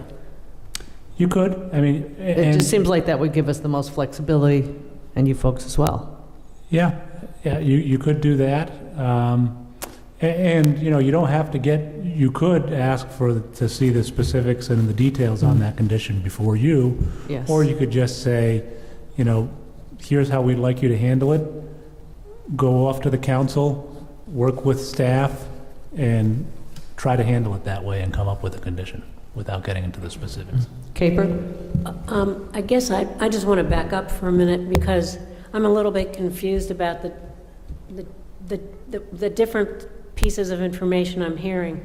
I'm hearing from staff that the research that they've done shows that the 3-barrel limit is a sensible way to start up these kinds of operations, and that's done. I'm hearing from the applicant that that's certainly not his experience or his expectation in his particular his space. Now, I can appreciate that both of those things can be true, but if we're talking about a regulation that's going to be town-wide, I need to have a better understanding of why are we having this divergence. Because I mean, I understand that you're approaching it different. Yours is experiential, yours is more of a research function, but I really would like to hear a little bit more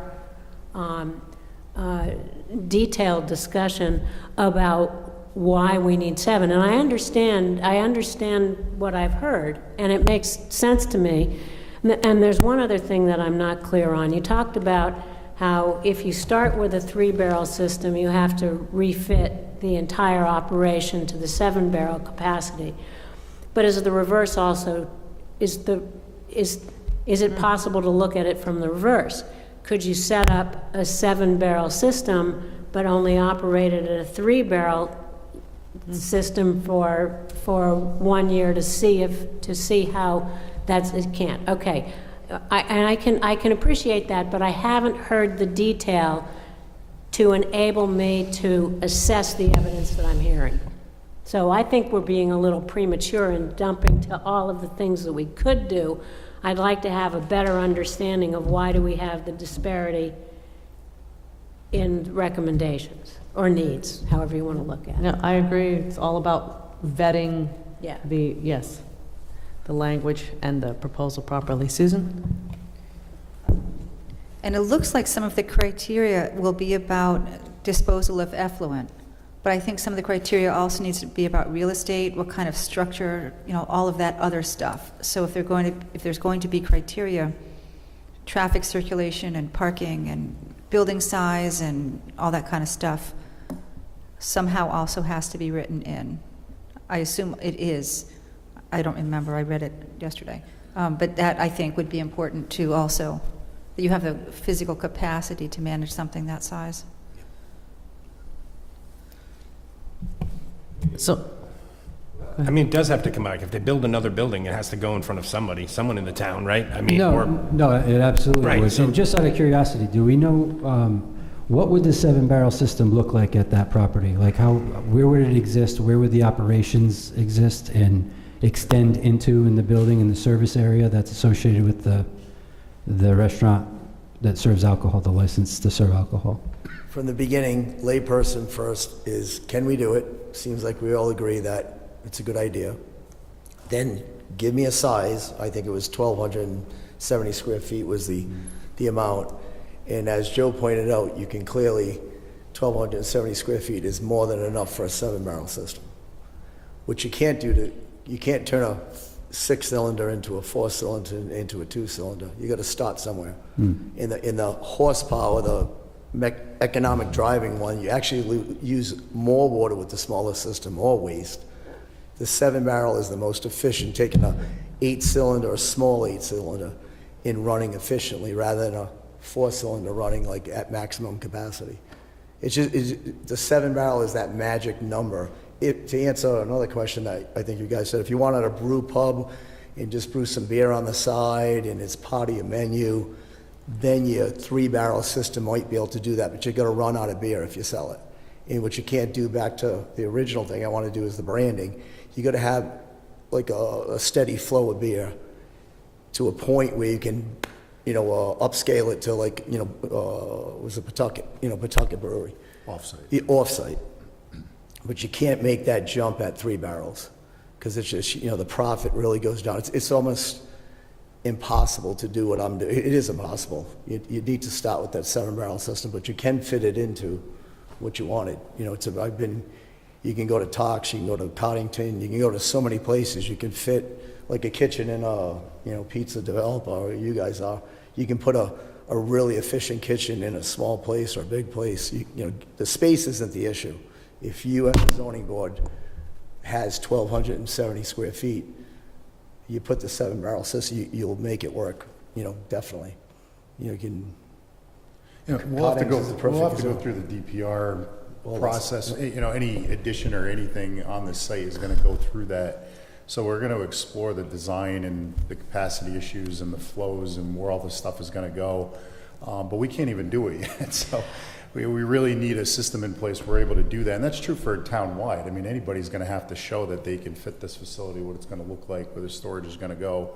And the board can impose reasonable conditions on those things. It's just the hard cap up front without being able to even design it and get in there is really an issue. So based on the questions and conversation this evening, how realistic is it for staff, applicant, and DPS in the next 2 weeks to have a conversation and try to come up with something that is well vetted, not arbitrary, and effective? I'm not really sure how to answer that. I tried to get that answer, to get that question going before, and I was unable to. I would feel more comfortable, a little more direction from DPS, and assurance that the condition that's articulated is applicable in their eyes. I can't say I know for sure that that's the case, but Clearly, they need to be a major part of the conversation. But I don't think anyone's concerned about the DP, like that requirement piece. I don't think anyone's complained about that, correct? About, everybody agrees that we can't dump it in the septic. Staff drafted that. That was the condition staff came up with, and we don't have an objection to it because it requires town approval. And so if there's a condition that you've got to run this by to DPS to deal with the sewer issues. I mean, the problem with a lot of this is that we didn't propose this town-wide. I mean, we came in doing it for one localized area, and I know now it's expanding, but that's part of the problem is now it's affecting the petition that's actually in front of you versus what the town wants to see done. We agree that that should be done that way, but we have no problem working with the town and staff and DPS to come up with a condition that is acceptable. I think that encapsulates the issues with sewer and effluent, and the applicant should propose a plan and demonstrate that they can handle the effluent issues, to the town's satisfaction. You've got to do it to DEM anyway. So the issue of capacity did not really come up in the last meeting. This is new information that we've received from DPS. I would not feel comfortable making a decision without that conversation taking place. I think that every DPS staff and the applicant should make a very firm effort to have a meeting, figure some of these things out. I guess where I'm bring it back to us in 2 weeks at our next meeting, or whatever. I kind of agree and disagree. I mean, I like the idea of, from a zoning perspective, doing a 7-barrel, then having technical requirements. And because from a zoning perspective, as far as size of the operation and what it looks like and how it fits in the community, I think that a 7-barrel system based on these other comparative establishments makes sense. The technical perspective really, while it's okay for the applicant to be involved in the discussion, really should be independent of this project. The DPS should say, these are the technical requirements that have to be met. And then after they're put together, the applicant can either meet them or decide to go with a smaller system because they can meet that. But it would be nice to have a zone, from my perspective, it'd be nice to have a zoning that allowed a 7-barrel, technical requirements, independent of this project, and then the applicant can work with DPS to figure out how they can meet those or go with a smaller system. Yes, the other piece I just want to bring up too is this project I've been confused by. I mean, we've been talking about it for, I don't know, a year. And like Kevin and the team comes up at the end of every late meeting and they talk, at the beginning, they would talk for like 20 minutes about what they're thinking about doing, and then they'd go away. And then they'd come again at the next meeting and talk for 20 minutes and go away. So this idea of like everybody getting together and all on the same page has had a really long time to do it, and they just haven't done it in that time frame. So, to me, if the concern is dumping this, but the big concern that I think I keep hearing from everyone is putting this in the septic system or the sewer system. If we can put requirements, like Joe said, around that, and they have to work with that team to do that, I think everyone else on the team seemed to be comfortable with the 7-barrel system. I think they're going to have to come back and show you where they want to put it and how they want to do it through when they're building a new building. But I think that's where we were at. I'm just confused why this project is taking so long and the way it has gone and the way we've had these meetings, and then they think that we're going to have another meeting in 2 weeks or not. It's going to be another 2 months and 2 more meetings. It just seems crazy, especially with the workload we have coming up. I don't know. know, I mean, we're just going to have to. Could we make a condition subject to DPS review? I mean, it could be as simple as that. I would reserve any comment to Jamie as the administrative officer, because I had requested that this get, worked out with DPS and some of the other concerns. The 7 versus 3 barrel, obviously Jamie had added some language in here regarding 5 that I wasn't aware of, so maybe he has a difference on it. This does also have to go to council.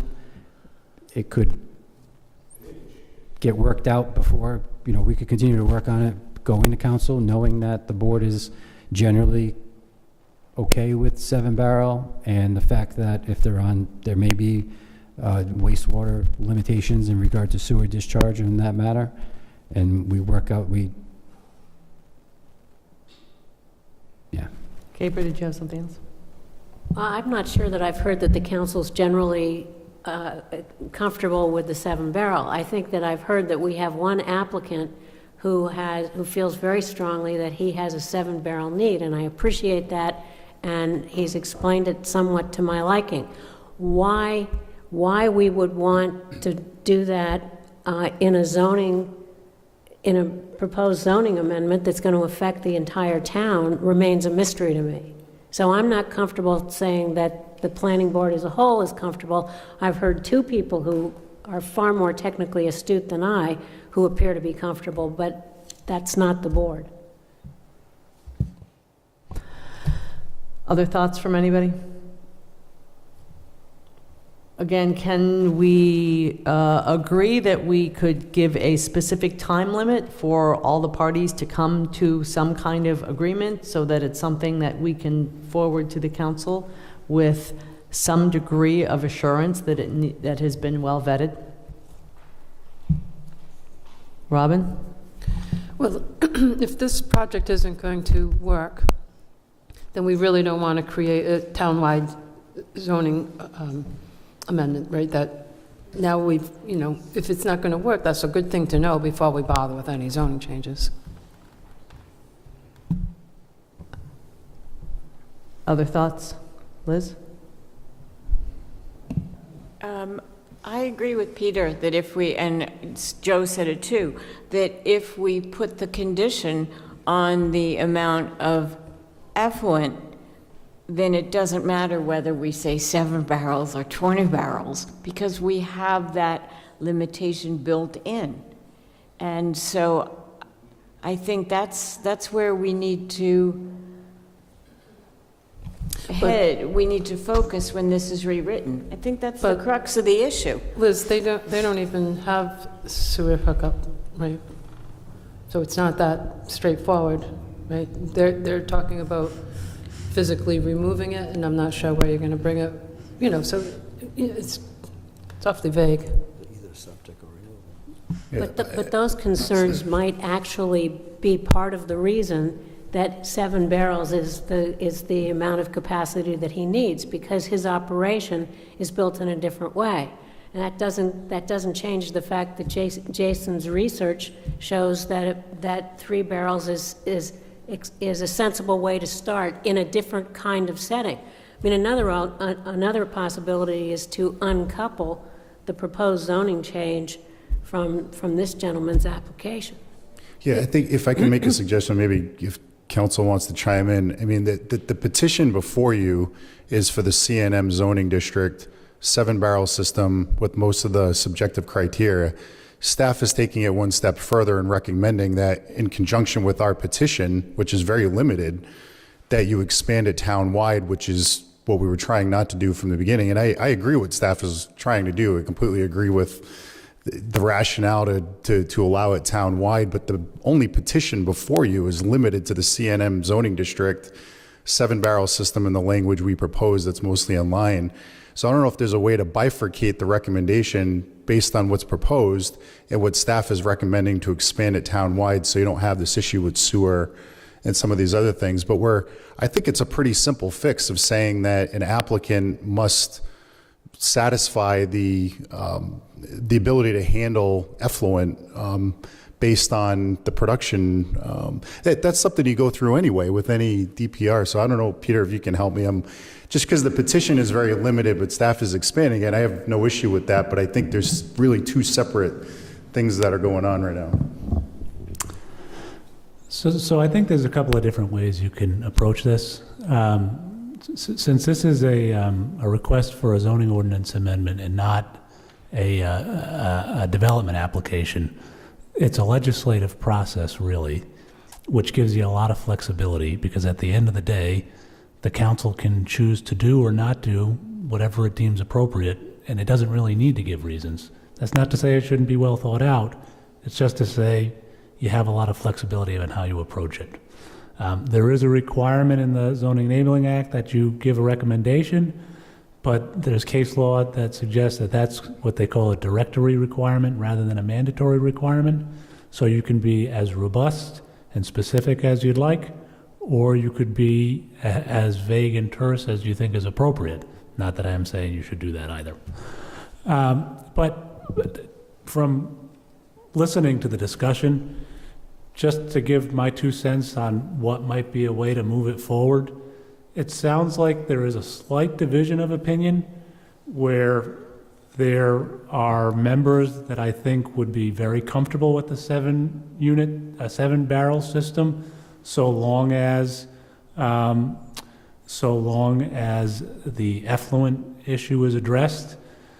For those members, I think that, you know, it could be very simple. I think the way I would approach it, and it wouldn't take a big rewrite, would just be to say, change the 3-barrel condition to 7-barrel, and I would just put a condition that says, prior to any application for a special use permit that's going to discharge into the town's sewer system, must have a part of their special use permit application a letter approving the connection from town DPS. And I would leave the details of how they'd review it and what's appropriate and not appropriate to DPS.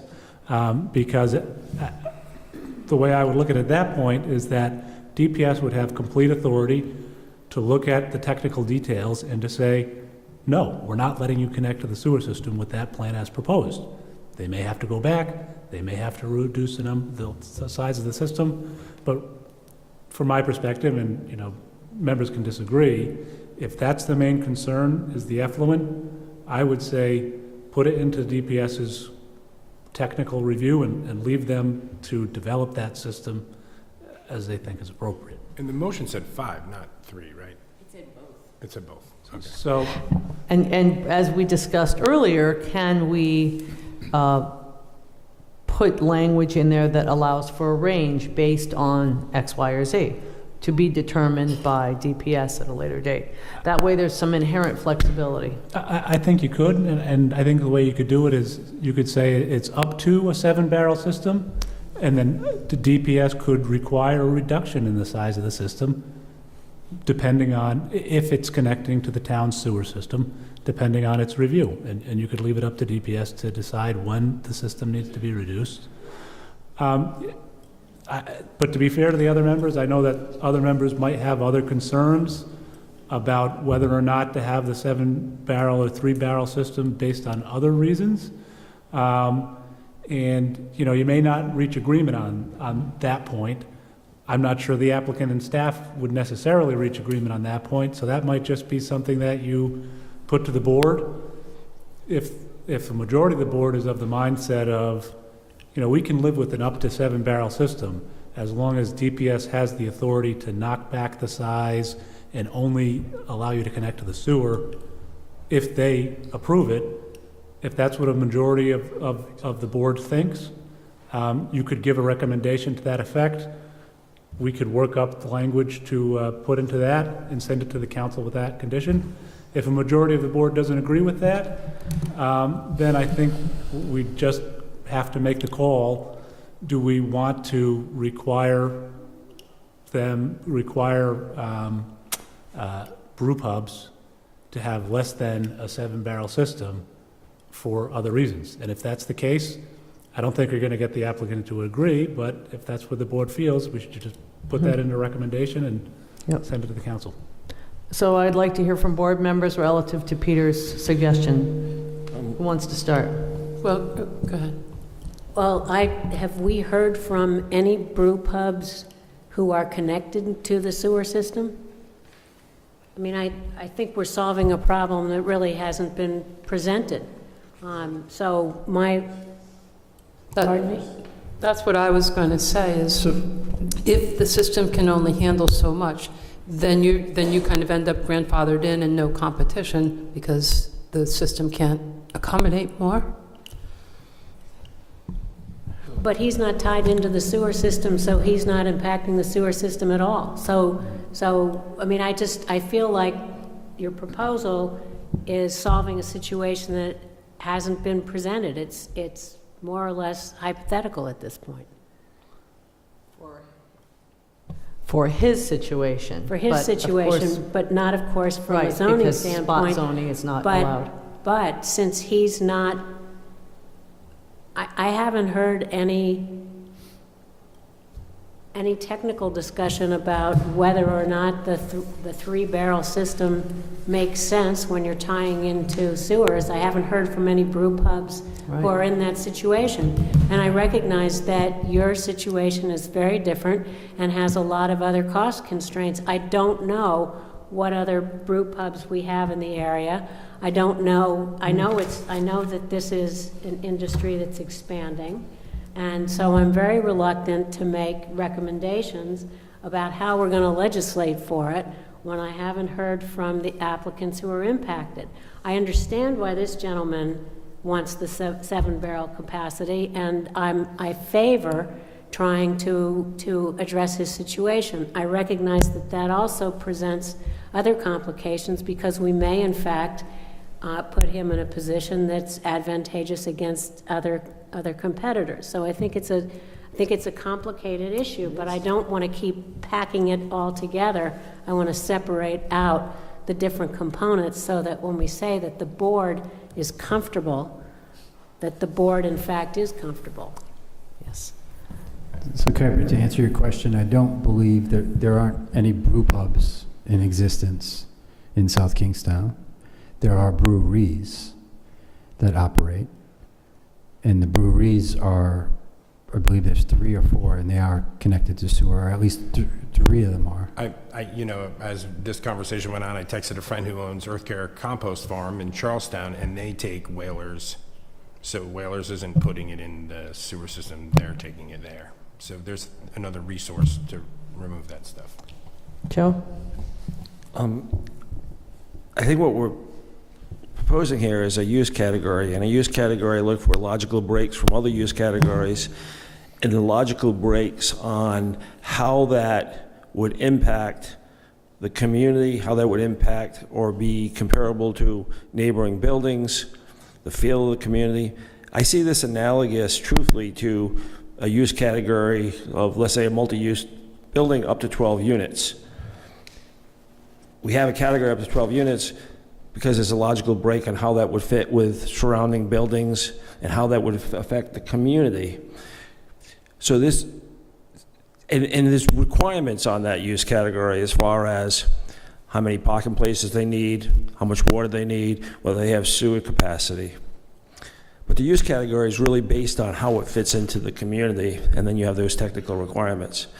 I would be agreeable with a 7-barrel system and then have technical requirements for the water and the sewer. If they don't meet those requirements and they have to reduce it, so be it.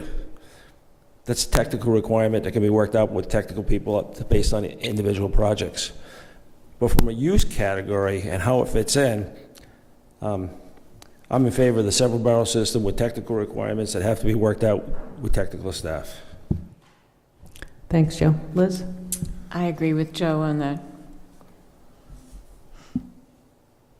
Anyone else?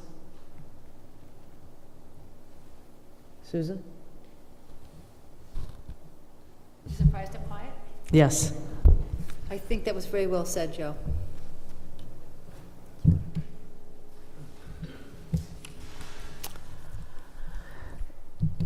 Sorry, but I do have a question. So is there no longer the Matunic downtown overlay? Now we're just talking about commercial downtown? Or is there still a commercial downtown Matunic that's getting some special something, something? I think you're referring to commercial neighborhood, Yes. commercial neighborhood and commercial neighborhood Matunic. Yes. The concept is to establish a CNM, a commercial neighborhood Matunic zone.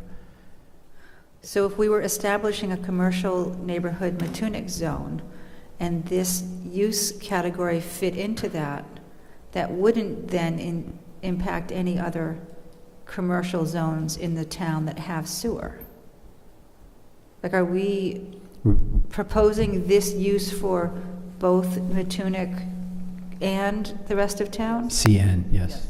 So it will be applicable to CN zones and CNM, which is the Matunic Commercial Neighborhood Zone. What was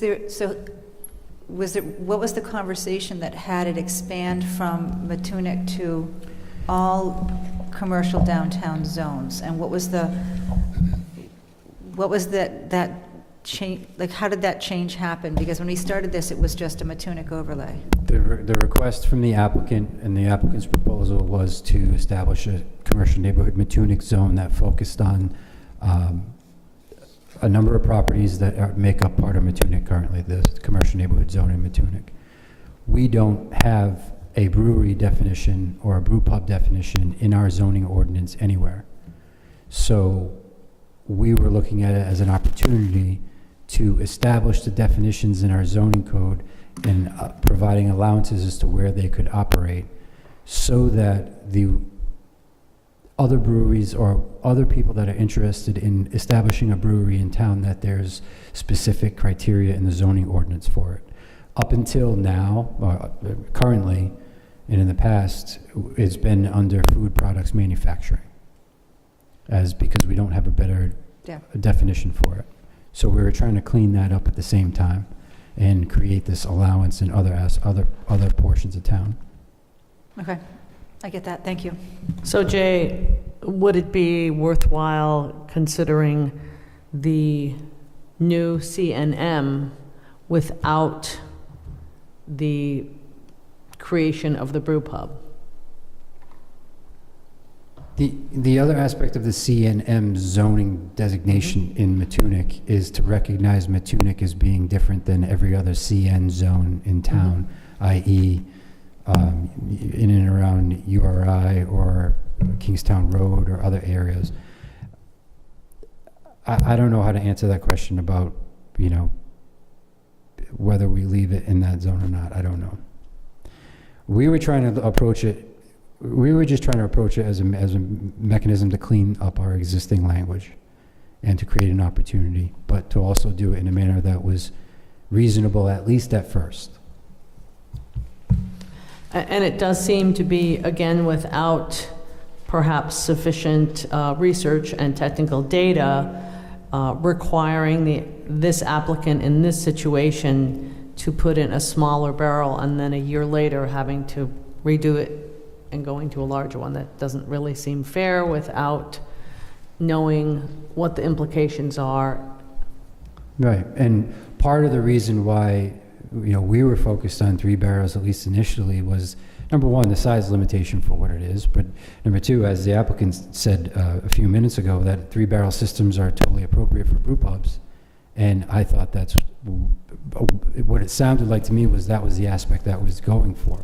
But with the 7-barrel, it's a bit more than that. So it kind of skews my opinion of it when I looked at it and trying to assert what the applicant really intends on using it for, and whether the limitations would work, at least initially, to get them started, to get them off the ground as a stepping stone to move to grow. And I understand the economy of it. I understand that it doesn't make sense to have to force somebody to upgrade a system a year after they started. But I think one of the problems is we don't really, we all collectively aren't really comfortable with what exactly a 3, a 7, a 15 is, and what it means, and what the operations associated with each size of system incorporates. And I think that makes it very difficult, because if it's something that's in the corner that's fine. But if it's something that is the entire side of a property and wraps around and it's not a brew pub. But is it a brew pub? If you had a 200 square foot restaurant, but then you said, I want to operate a brew pub, and then you put on a 2,500 square foot addition for the brew pub, is it still a brew pub? Well, doesn't it become accessory? I mean, aren't there all these other regulations around that are requiring this, right? Like the accessory use versus requirements? Primary Or use. No, it would be taking an existing, like a restaurant, and then brewing a batch of beer and serving it and calling themselves a brew pub. That's essentially what it would be. Well, we are required to have a restaurant operation. That's a state requirement, so the restaurant can't go away, just to clarify. And I'm not aware, and I may be wrong, of any barrel limitations in any other towns as part of their ordinance. That the brew pub definition that's in here is one that I think Jay and I both came upon on other towns and municipalities, and they define it as consistent with how Department of Business Regulation regulates it. I think Peter had a good suggestion that I would agree with, that if 7 is the cap, the language could be amended to say up to 7, and it's up to the applicant to demonstrate that they can handle up to 7 size, square footage, storage, sewage, all of those things to the board and the town's satisfaction. That way there's no hard cap, but there's no guarantee that we're going to get 7, including my client. We'll have to demonstrate that we can handle all of those aspects. Yeah, it's a range. Right. So do the majority of board members feel comfortable asking staff to revise this memo to integrate our discussion this evening, allowing for up to 7 barrel systems, adding criteria specific to review by DPS, and in addition to the frequency of the generation of removing the physical effluent? Is everyone? Yeah, have that language be clear that it may be reduced based on the findings of DPS. So I have a question. So this is for all commercial neighborhoods in town? Can you, remind me exactly where what locations in town this ordinance would apply to? And would it be within proximity of URI? Yes. This commercial neighborhood.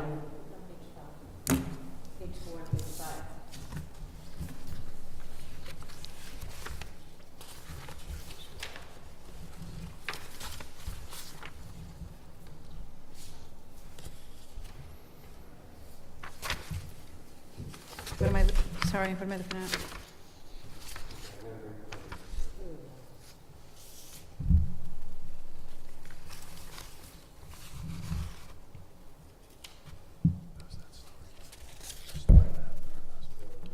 I had shown you guys this story map last month, but this recognizes this is a CN zone at the Emporium at URI. There are prohibitions on alcohol imposed by the town council on these parcels. The tower, there's one, whoops. Where'd it go? There it is. There's one here at the tower. This is CN zone at the corner of Morse Field and Route 1. The Washington County Vet Hospital, that's also prohibited from alcohol. There's 5 different ones in the Kingstown Road area. 3 of them have prohibitions, lily pads, intersection of Church and Columbia, and the YMCA. The 2 parcels that don't have prohibitions on alcohol include the pump house and the Peacedale office building in those CN zones.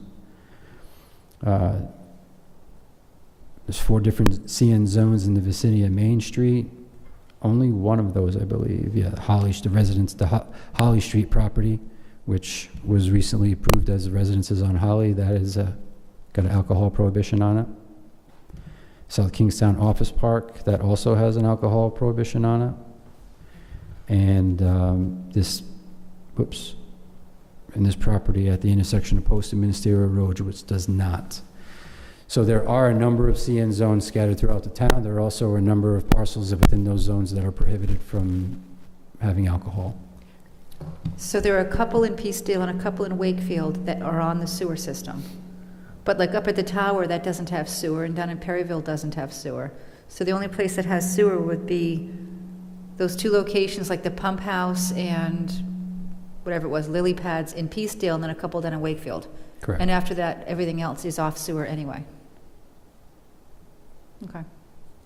Did you say that the intersection of the tower and Route 1 had one parcel of the entirety, or Yes, one parcel that. only one parcel has a prohibition, but the No. others do not? Correct. Yep. Right. This parcel is prohibited for having alcohol, and the remainder are not. But they're not on sewer up there, so they would still have the same disposal issues that Matunic has. Correct. They can't, there's no sewer. Well, they would have to accommodate for it, not via the sewer. Right. And whether that means discharging it to their septic system, or discharging it to holding tanks, or whatever mechanism they might propose. If it can't go in the sewer, it's got to go somewhere. If they have to hold it temporarily, what does that look like? I don't know. So back to my question from 2 minutes ago, are people comfortable with moving this forward, asking staff to change the language that reflects the criteria for up to 7 barrels, that takes in consideration the timing of the removal of effluents and reference to requirements relative to DPS analysis and review? Yes. It seems that there is a majority that feels that way. Would someone like to make that motion? So I'll make that motion. That's fine. That's fine, Joe. Is there, who was the second? Peter. Motion from Joe, second from Peter. Further discussion? We pretty much exhausted the discussion this evening. All those in favor say aye. Aye. Nays? Motion carries. Thank you very much for your time and your diligence. Thank you very much.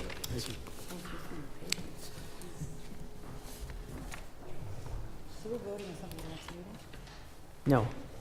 Yes. It's in the hands of staff. Madam Chair, I don't see it on the agenda, but we do need a TRC duty member in July. Yes, before we get to that, I think these folks are here for an item that they were not present for, yes? What are you folks here for? No, we're here for 248 Succotash Road. Comiskey? Yes. Yes.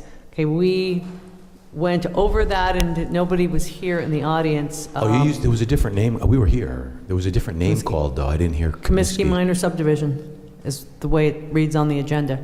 Oh, I know. Peter, can we allow them to? It wasn't called as, I don't recall. I was here when you called right at the beginning. Yes, it was called Comiskey Minor Subdivision. All That's right. the way it's Then stated. I didn't hear it as Comiskey. I heard something else. And the Comiskies are here, and they didn't hear it either.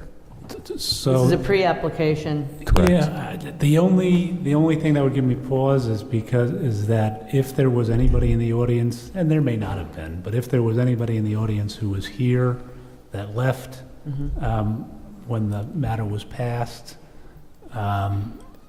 it could cause a problem under the Open Meetings Act. Okay. So it may be more appropriate to reschedule this to another night on that basis. I see. Just so that nobody misses out on hearing this that may have had an interest. Obviously, we don't want anything to go amiss with the Open Meetings Act. Based on legal counsel's suggestion, I would say that our next meeting, perhaps you folks can be the first agenda item. Does it have to be re-advertised? It's not, it's pre-application. Right. Oh, okay. This is an informal sharing of information. No action is taken, it's not a public hearing, again, very informal. Understood. If it wasn't advertised, was notice sent out?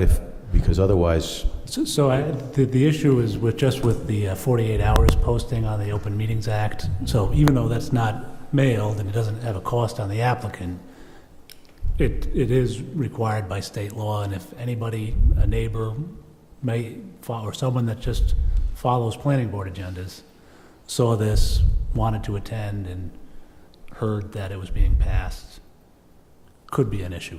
So, not that you have to pay for re-advertising, but I still think it's best to put it on every night. Understood. Thank you. your next date is? The we are July, so that's something we need to discuss is our July, Yeah, Jaco, our July meeting schedule. Or Brian, if you want to start with that. Then we'll go on to a TRC volunteer. So your work session is July 9th, or your regular session is July 9th? Right, so the July 23rd meeting is already almost completely, well, not almost, it is overbooked at this point already. So I don't think putting it on that night is going to be successful. At this point, we'll be tacking it on to the end of the agenda. We were going to talk about adding another meeting during the month of July at the end of this agenda. That would be a meeting where we would be more likely to be able to get to it if we do add that extra meeting.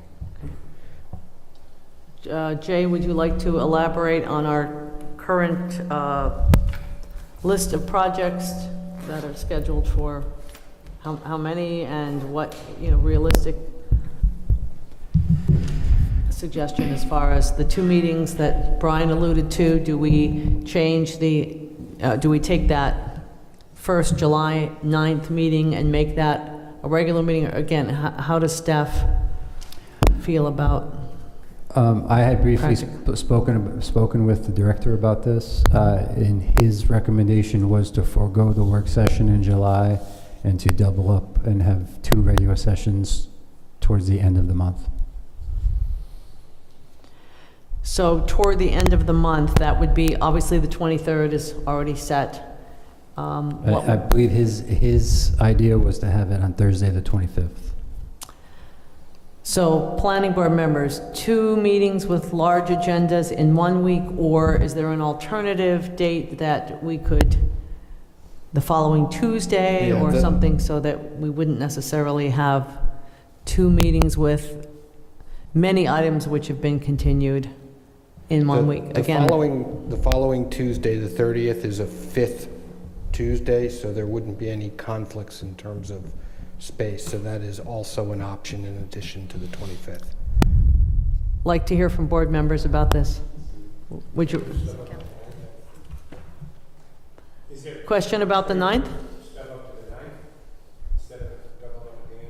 There's no way that we can get ready for July 9th, you're referring to? I'm just saying our next meeting is July 9th, right? A work session, That was supposed right. to be I the, don't know what we were planning on doing during that work session, but is there an opportunity to move some of these up so we don't have to? I don't think there's, I don't believe there is. Because there's no way that we can turn it around in time. And just thinking of the stuff that got pushed off, right? Right. We were going to plan tonight, but it's probably already prepared. So I'm just wondering if we can do that. Can we take the Kaminsky's on the 9th? I mean, the Kaminsky application can be taken at any time 2 days before a meeting. That can go on an agenda that doesn't require public notice or anything. I think the question is, do you want to have a meeting on the 9th, knowing that we need another meeting, another full meeting at the end of the month, in addition to your regular session meeting? And the items that were moved forward went beyond other than one, went beyond the July 23rd meeting. So they can't necessarily be moved to July the 9th.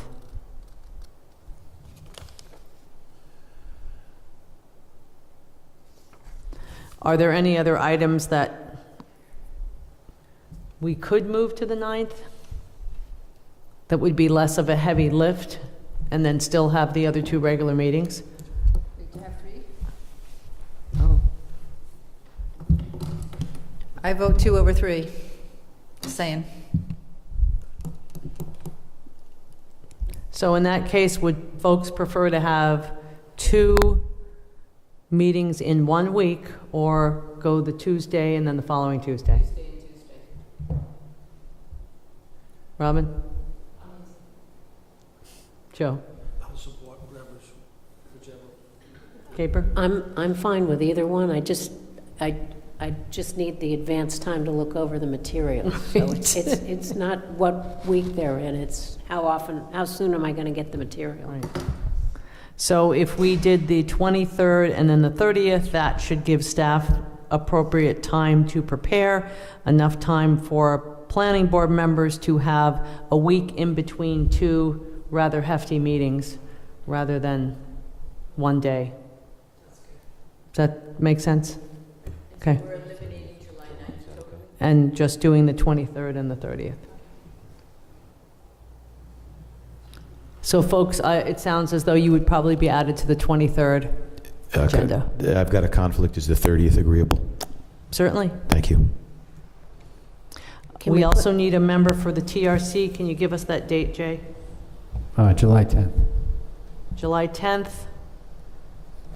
Choice of morning or afternoon.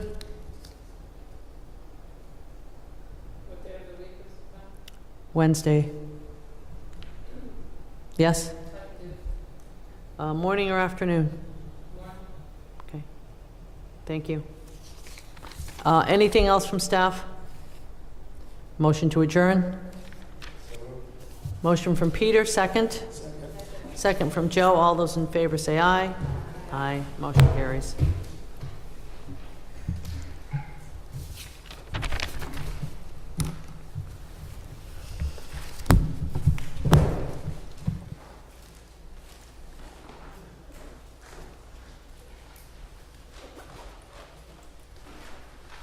Excuse me.